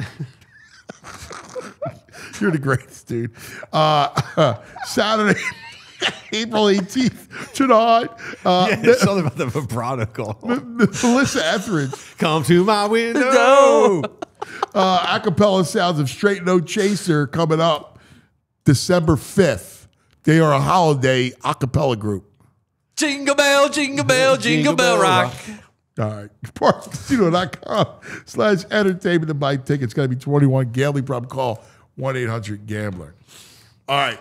He's driving. He said he's pulling over. Pulling over. Oh, yeah. We got Jason coming up in just a moment, and I cannot wait to talk to Jason because I tell him all the time he should be a coach. His analysis, his breakdowns, There's really nobody He's doing a it second level better. guy. He's a second level guy. Oh, yeah. He just, there's some people that are students, true students of the game, and that's Jason. I watch him breaking down some plays, and like my jaws just open. I'm just like, oh wow, yeah, like that's what he sees. He's a next level guy, right? Like when it comes to it. So, and you know, he gives you offense. Like he should be an OC. Yeah, like he should be. Yeah, and he's like, it was funny. I told Spags, I go, dude, if you get a gig, you got to get Jason on your on your staff, right? Like I collect offensive minds for Spags in the event that he gets a job. I try to get him to go to college. He's like, no, I'm not going to college. I'm not going to do that to Maria. I remember him. He's a tough guy too. Remember he was on the field. They took the Michigan flag. He like wrestled it back from some college students. Oh yeah, Jason don't mess around, man. No, Jason don't mess around, dude. You know, also like OCs, like Baldy is your Vic equivalent. Baldy's offensive side of the ball, grizzled old vet. He'd be a great OC. Can the Eagles hire him? He wants nothing to do with that. I know it's not his lifestyle, but that's what we're looking for. This grizzled football older offensive Baldy guy. and Vic? Baldy and Vic running that awesome. team? Oh my gosh. Awesome. That would be great. As your coordinators? I mean, it would be awesome. That'd be awesome. Yeah, I mean, it would be great. If you could ever Tequila Thursdays after practice. If you could ever talk him into doing it, like he just wouldn't want to do it. Nah, that's a lifestyle he's not into. Right, he just has no interest. He likes to jet away on the weekend, go to do his game, and then scuba dive or free dive. Yeah. The water's calling me, cuz. Yeah, I'm going to swim out to the buoy. Yeah, water's calling me, cuz. Yeah, hey, yeah. All right. Be calling the plays from the ocean. It's two things I love, cuz. It's football and the water, all right? Like, that's it. That's it. That's all I like to do. So it is Dallas. We just heads up. He's here. He's here. We got our man. I keep trying to get him to coach, so let's find out if I can be successful. On the Xfinity mobile call-in line, our buddy, the, I think, incredibly intelligent Jason Avant. Dude.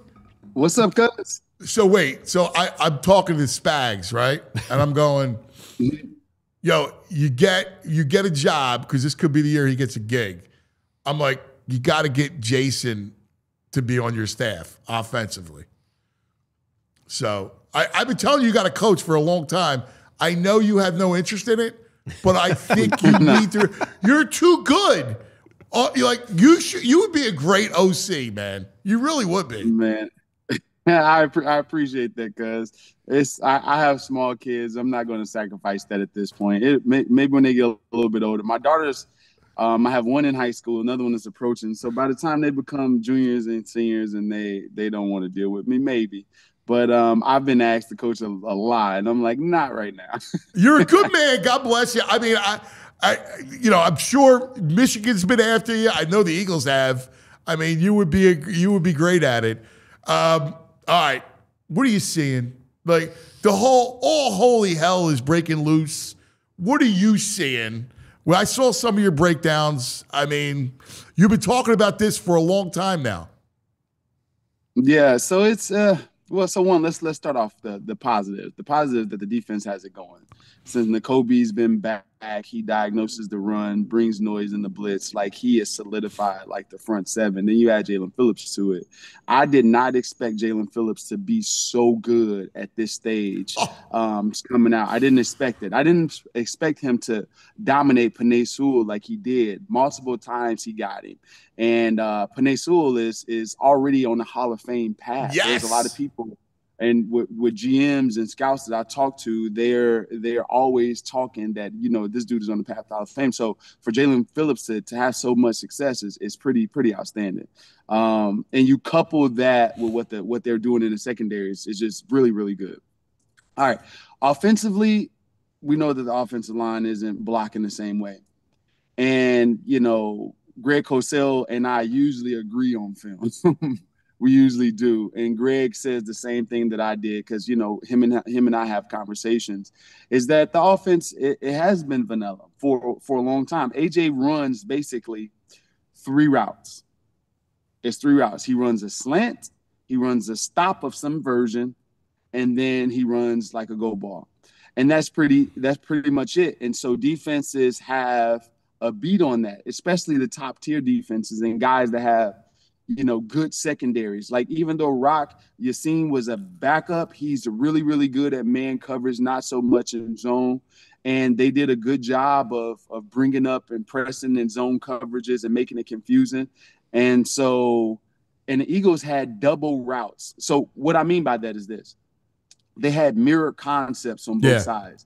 That's what you put in day one of install. Like, you have double go, double stop, double out, double slant. I mean, they talk about simplifying the offense. He went back to day one. Like, it's the most simplified offense. Now, ask yourself why. And that's the thing. That's what a lot of us are trying to figure that out. And there are times where Jalen looks absolutely outstanding, but when he does look outstanding, it's because you may have lesser opponents out there guarding your better receivers. And when you have an offense that's that simple, you need your players to be superior to the other players. Yeah. Right. So you need it to be a Michigan versus or Ohio State versus, Akron or something in order to just, but when the competition is equal, it gets exposed. And that's what happened with Detroit, because Amik Robinson can cover. And Rock Yassin can cover. Terrion Arnold can cover. These Brian Branch can cover. And so they make it. And just think about this. They go against one of the most complex offenses in the Detroit Lions that you can have in the league every day. So when they come out there, they're like, dude, this is the easiest stuff to cover ever. We have to like play to our leverage, and we can figure it out. So that's what happened in the Lions game. And that's what's happened, for most of the games. And Jalen, because it's super simple, is going to look amazing when the guys are winning on the outside. But if you get someone that can decode what they're doing, it's going to be a little bit tougher in the passing game. So against the Packers, I saw your breakdown, and you had it right on your screen, and you looked at guys open that were not being seen. What do you think is happening in that situation?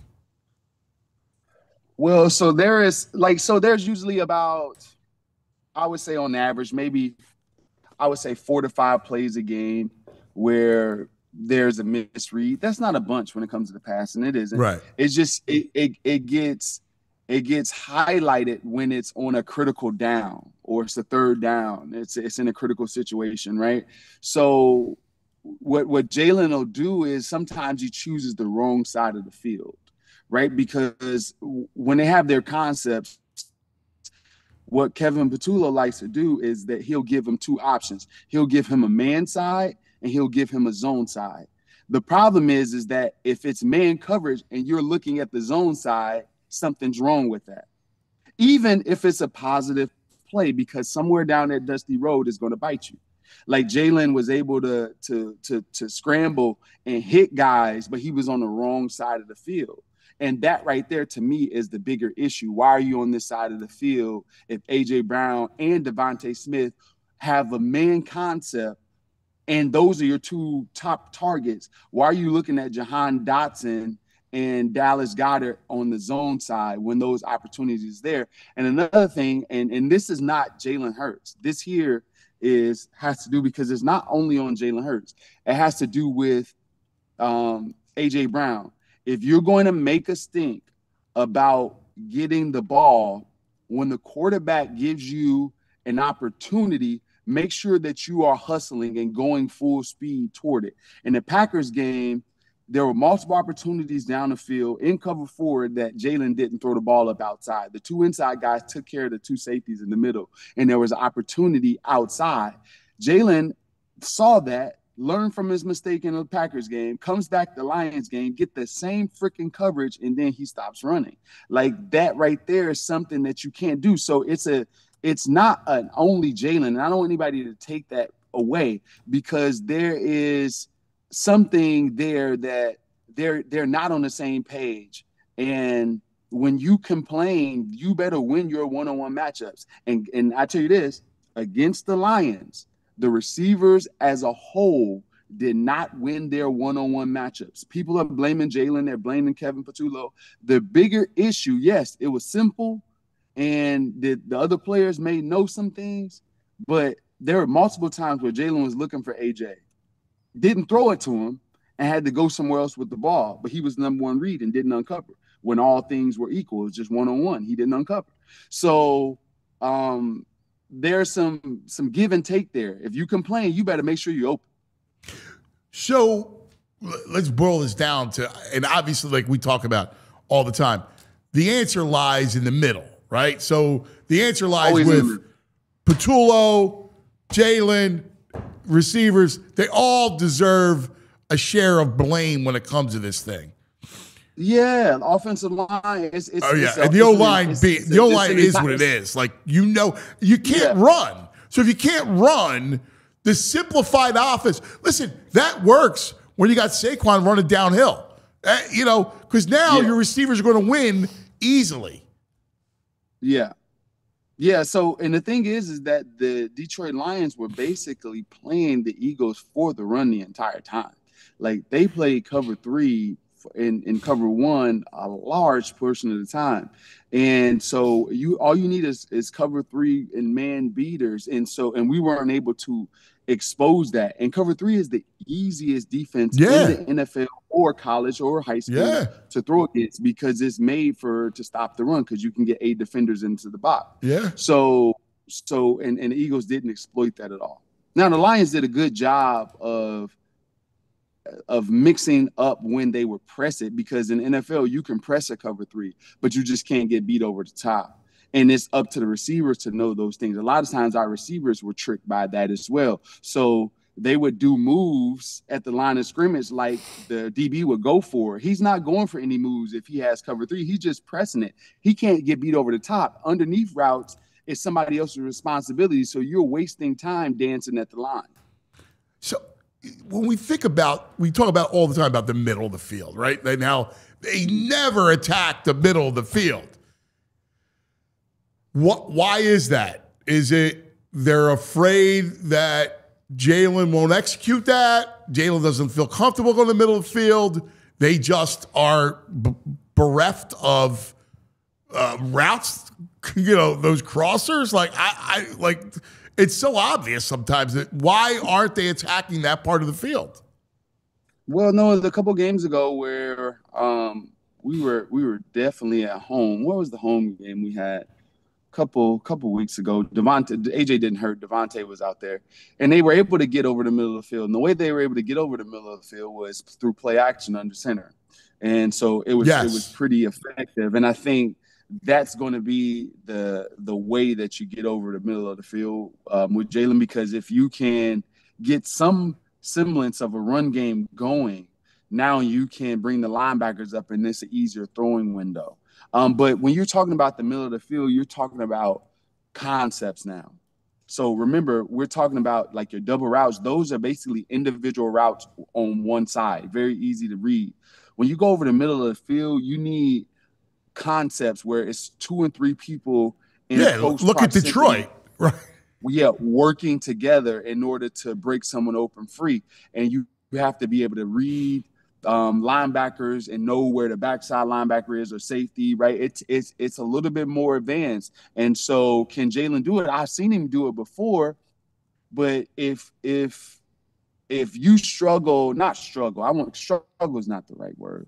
If you have 25% of the time where you're not executing the simplest thing when it comes to eyes, not the throw, when you're just talking about where you're supposed to be, right? That gives the coach diagnosing confidence that you can handle more, right? It's like a math problem. I can get the right answer, through calculators, through people telling me, but showing my work gives the teacher confidence that I have it. And it's the same way on the football field. When your eyes are in the right place and you're reading the progression according to what was installed, that's you showing your work in math. It's the same thing in football. So that promotes confidence in the coach to be able to go out there and give you more. Yeah. Now, D Gun's talking about they're working on stuff during the week, and then they're just not executing it in the game on Sunday. He's not even running on the game on Sunday. Well, I don't necessarily know what that is. You know what it is? It's a lot, and that happens with coaches. Yeah. That happens with coaches. It happened with Andy, right? It happens with coaches where you think that these 15 plays that he put in is going to kill him, and you work on it all week, and you get to the game, and you're like, dude, what happened to that play? Right. And they saw something, and they've kind of altered it based on what they've seen. They probably noticed that, hey, in order for us to run this past 67 solid protection, that's like a 7-step deep play action. Our left tackle is not going to be able to uphold. Like, so we're going to scrap that, right? Or, every time we get into, remember, in the first 15, they're calling a lot of different plays and different formations and different personnels, because what they're doing is they're trying to confirm what they saw on film. Okay, if we go 2-by-2, they're going to be in the underfront and they may bring this particular backer, or they're going to play this coverage behind it. And when they call those plays and it's something different, they may say, okay, let us hold off and we'll try it again a little bit later. They're not just taking haphazard chances. They're looking at something that's giving them a confirmation or a pause, until later. And that's why maybe some plays are not called. So, Dr. Avant, because you are a doctor of offense, all right? You're a PhD. Now, how does this thing get fixed? You mentioned the O-line. Now, you got no lane. Fred is better at pass pro.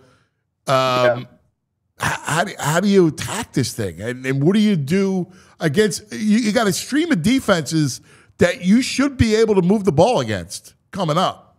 Yeah, you do. You do. The thing is that I say don't go on what you feel as a coach.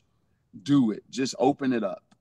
Because every team looks at the Rams, they look at the Broncos, they look at the Chiefs, they look at Detroit, they look at all of them have plays. Actually, I saw the Eagles ran. When the Rams bring Puka down into the line of scrimmage and they release him between the A or the B gap and go across the field. That's the thing in the NFL. The Eagles did that a few times in this past game, so they have the ability to do these things. I say start calling things that are complex and let him sink or swim, right? Yeah. Don't limit it and say, you know what, I don't think that he can, without giving the people an opportunity to be able to see. Because once you go out there and do it, we're going to be able to tell, okay, that was a great concept call and Jalen just didn't see it. You know what I mean? And I think a lot of this sometimes is to protect Jalen and not allow him to look bad. But the truth is that you have to be able to call this stuff and see if this is going to be, if it can right the wrongs of the season when it comes to, pass call or play calling. The other thing I would say is that you have to put more earnest on calling quarterback design runs. I think that will bring people into the box, and it keeps people honest when it comes to Saquon ability, right? So it's something that Jalen is the franchise now because you paid him the money. So now I think there is a concerted effort from the organization and Jalen and his people, agents, to stay healthy because he's the face of Jordan Brand, all of this stuff, right? So it's about him being healthy. But the truth is that if that element isn't a part of his game, he's not the same player. Real quick, we're in overtime, OT, overtime with the great Jason Avant, Dr. Avant. All right. Can I clarify things, Jason? Did he pay you or slip you notes on what to say to how to fix this? Because you guys have been saying the same thing all week. No. This is no pain. There are certain things that, like, I saw it happen with Donovan. I saw it where Donovan got to a point where he got hurt and then he stopped running, and we were never the same team. And so it's a risk and reward that happens with that. Do you have to be more cautious and when to slide? Yes, but you can't abandon what made you a great player. You just can't. You can't. Otherwise, look at Russell Wilson. Russell Wilson was a great quarterback, right? Then he lost his legs. And without his legs, he becomes pedestrian, right? Like the magic doesn't happen. And Jalen needs his legs. He's a point guard playing quarterback. Like, you got to be, you can't not, he's not that type of quarterback that's going to sit back in the pocket and just dart down the field. That's not who he is. Well, he's getting better in that, but here's the telltale sign when it comes to that. If you go back and look at any NFL team, when it's like, look at the Eagles season, like, they're horrible on third down. Like, they're bad on third down. They've done better the past few weeks, but they're still not great on third down. And usually third downs, especially 3rd and 1 to 6, if you have a quarterback that can run, those teams are usually top 10 in the NFL.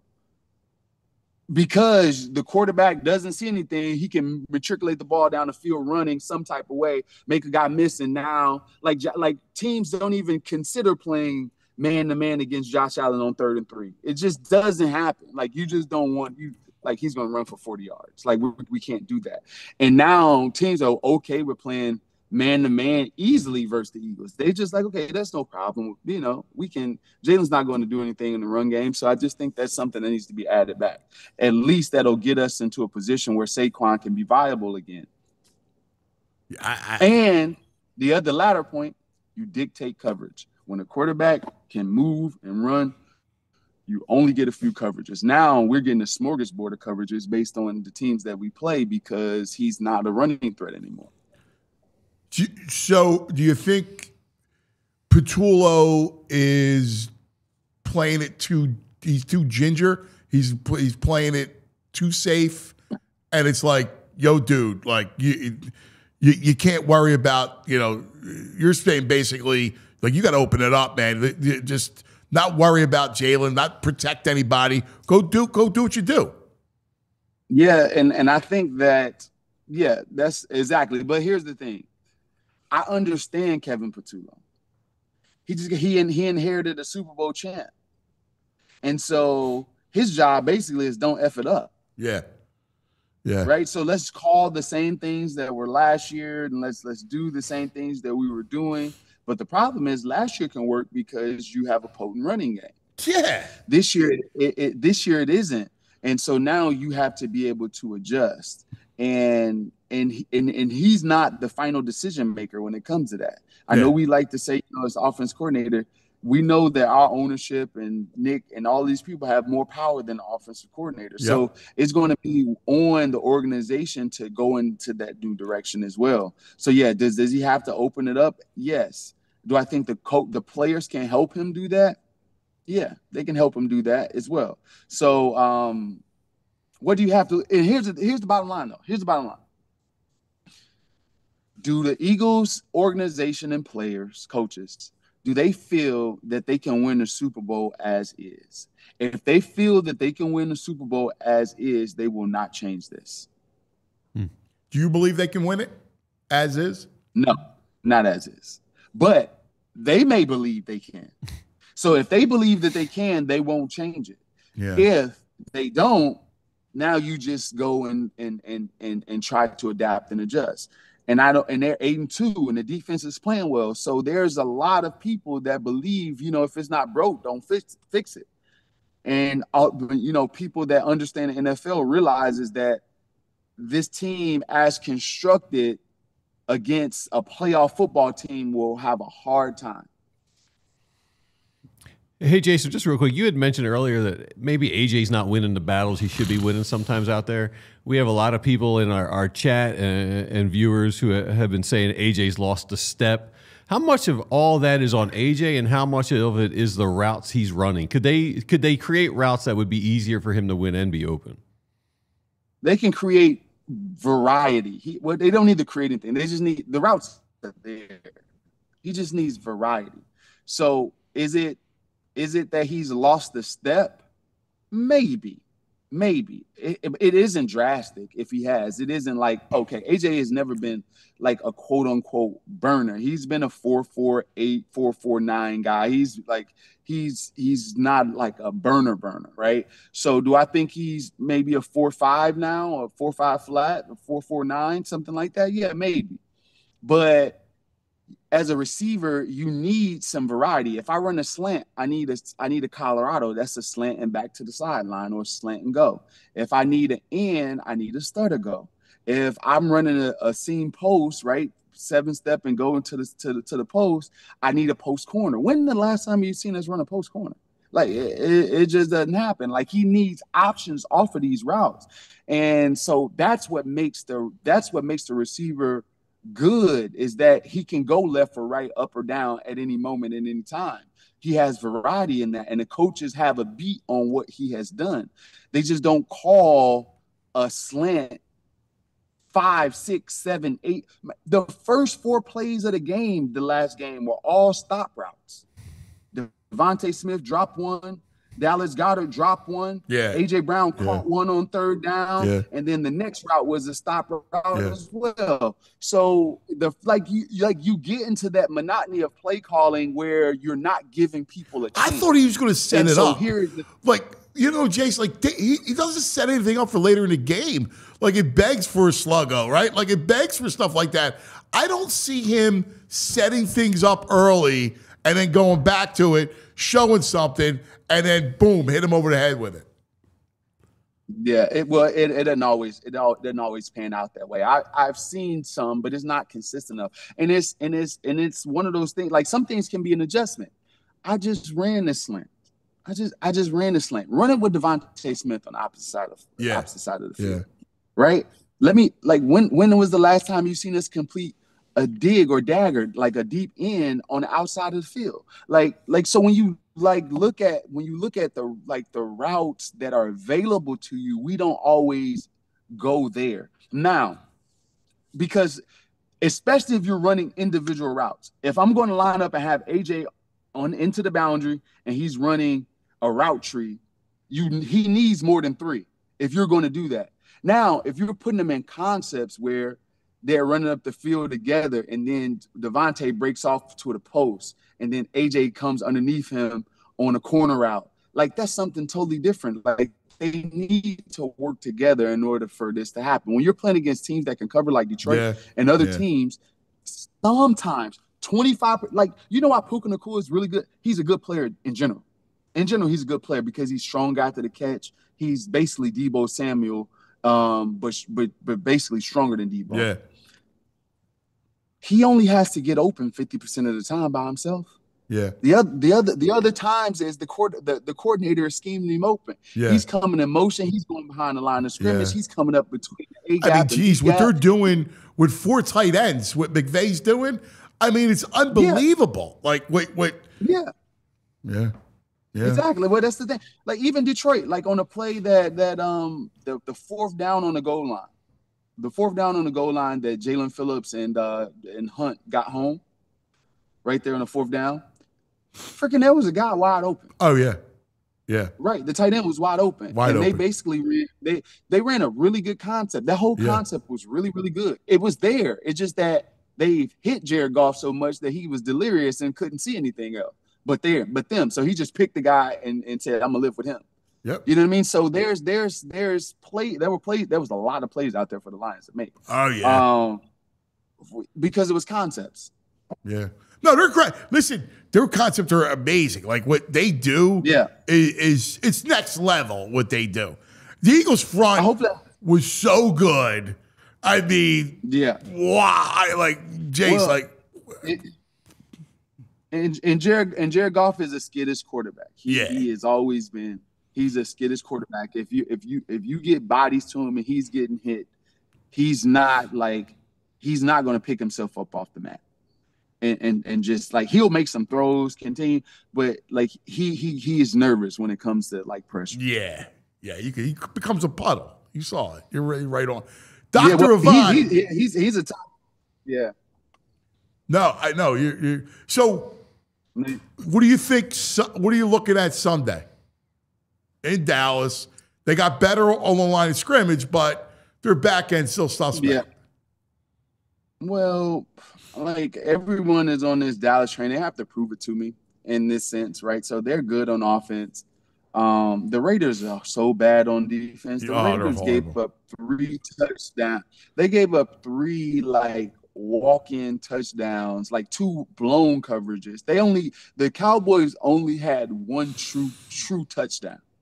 And that was to Flanoy on a whip route that Edelman used to run all the time. That was the legit play. I saw, okay, this was a guy beat him. He beat a guy. That was a legit touchdown. The rest of them were blown coverages or missed tackles. George Pickens run in, miss, and make 4 people miss. The Eagles, that's not happening. And so Kenny Clark and freaking Quentin Williams, they got to figure out a game plan for that. Yeah. That right there worries me more than anything. But the coverage level on the back end for the Cowboys is nowhere near what Detroit was. No. Nowhere near what the Packers was. Nowhere near a lot of these teams, the Broncos that we face. Nowhere near that. So even the simplified offense should beat the Cowboys. I'm with you. You excited about Underwood? So you went to Michigan. Yeah, I'm excited. I'm excited for him. This past game, so he had some interceptions, but I liked it because he learned some valuable lessons. You have to know what's going on over the middle of the field. And just because you think a guy is open, you got to know who's looking at you, right? Knowing who's free. And I thought that his interceptions over the middle of the field was one of those forever learning moments. I talked to him after the game, and he was like, "Dude, that was the most humbling experience." So it's good. So he's growing, he's progressing. Hopefully they can figure it out. These next 2 games, got Ohio State next week, but Maryland this week. If we can figure it out, Maryland, and then pull a miracle versus Ohio State, it'll be good. Yeah, you got one last year, it is. But next year, you guys are going to be strong next year. Michigan's won some miracles. Yeah.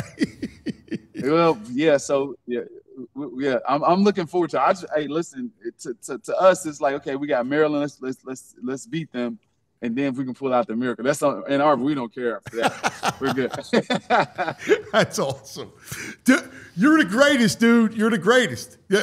You are Dr. Avant, man. I'm telling you. You're just missing a stethoscope. Nah, I appreciate you, cuz.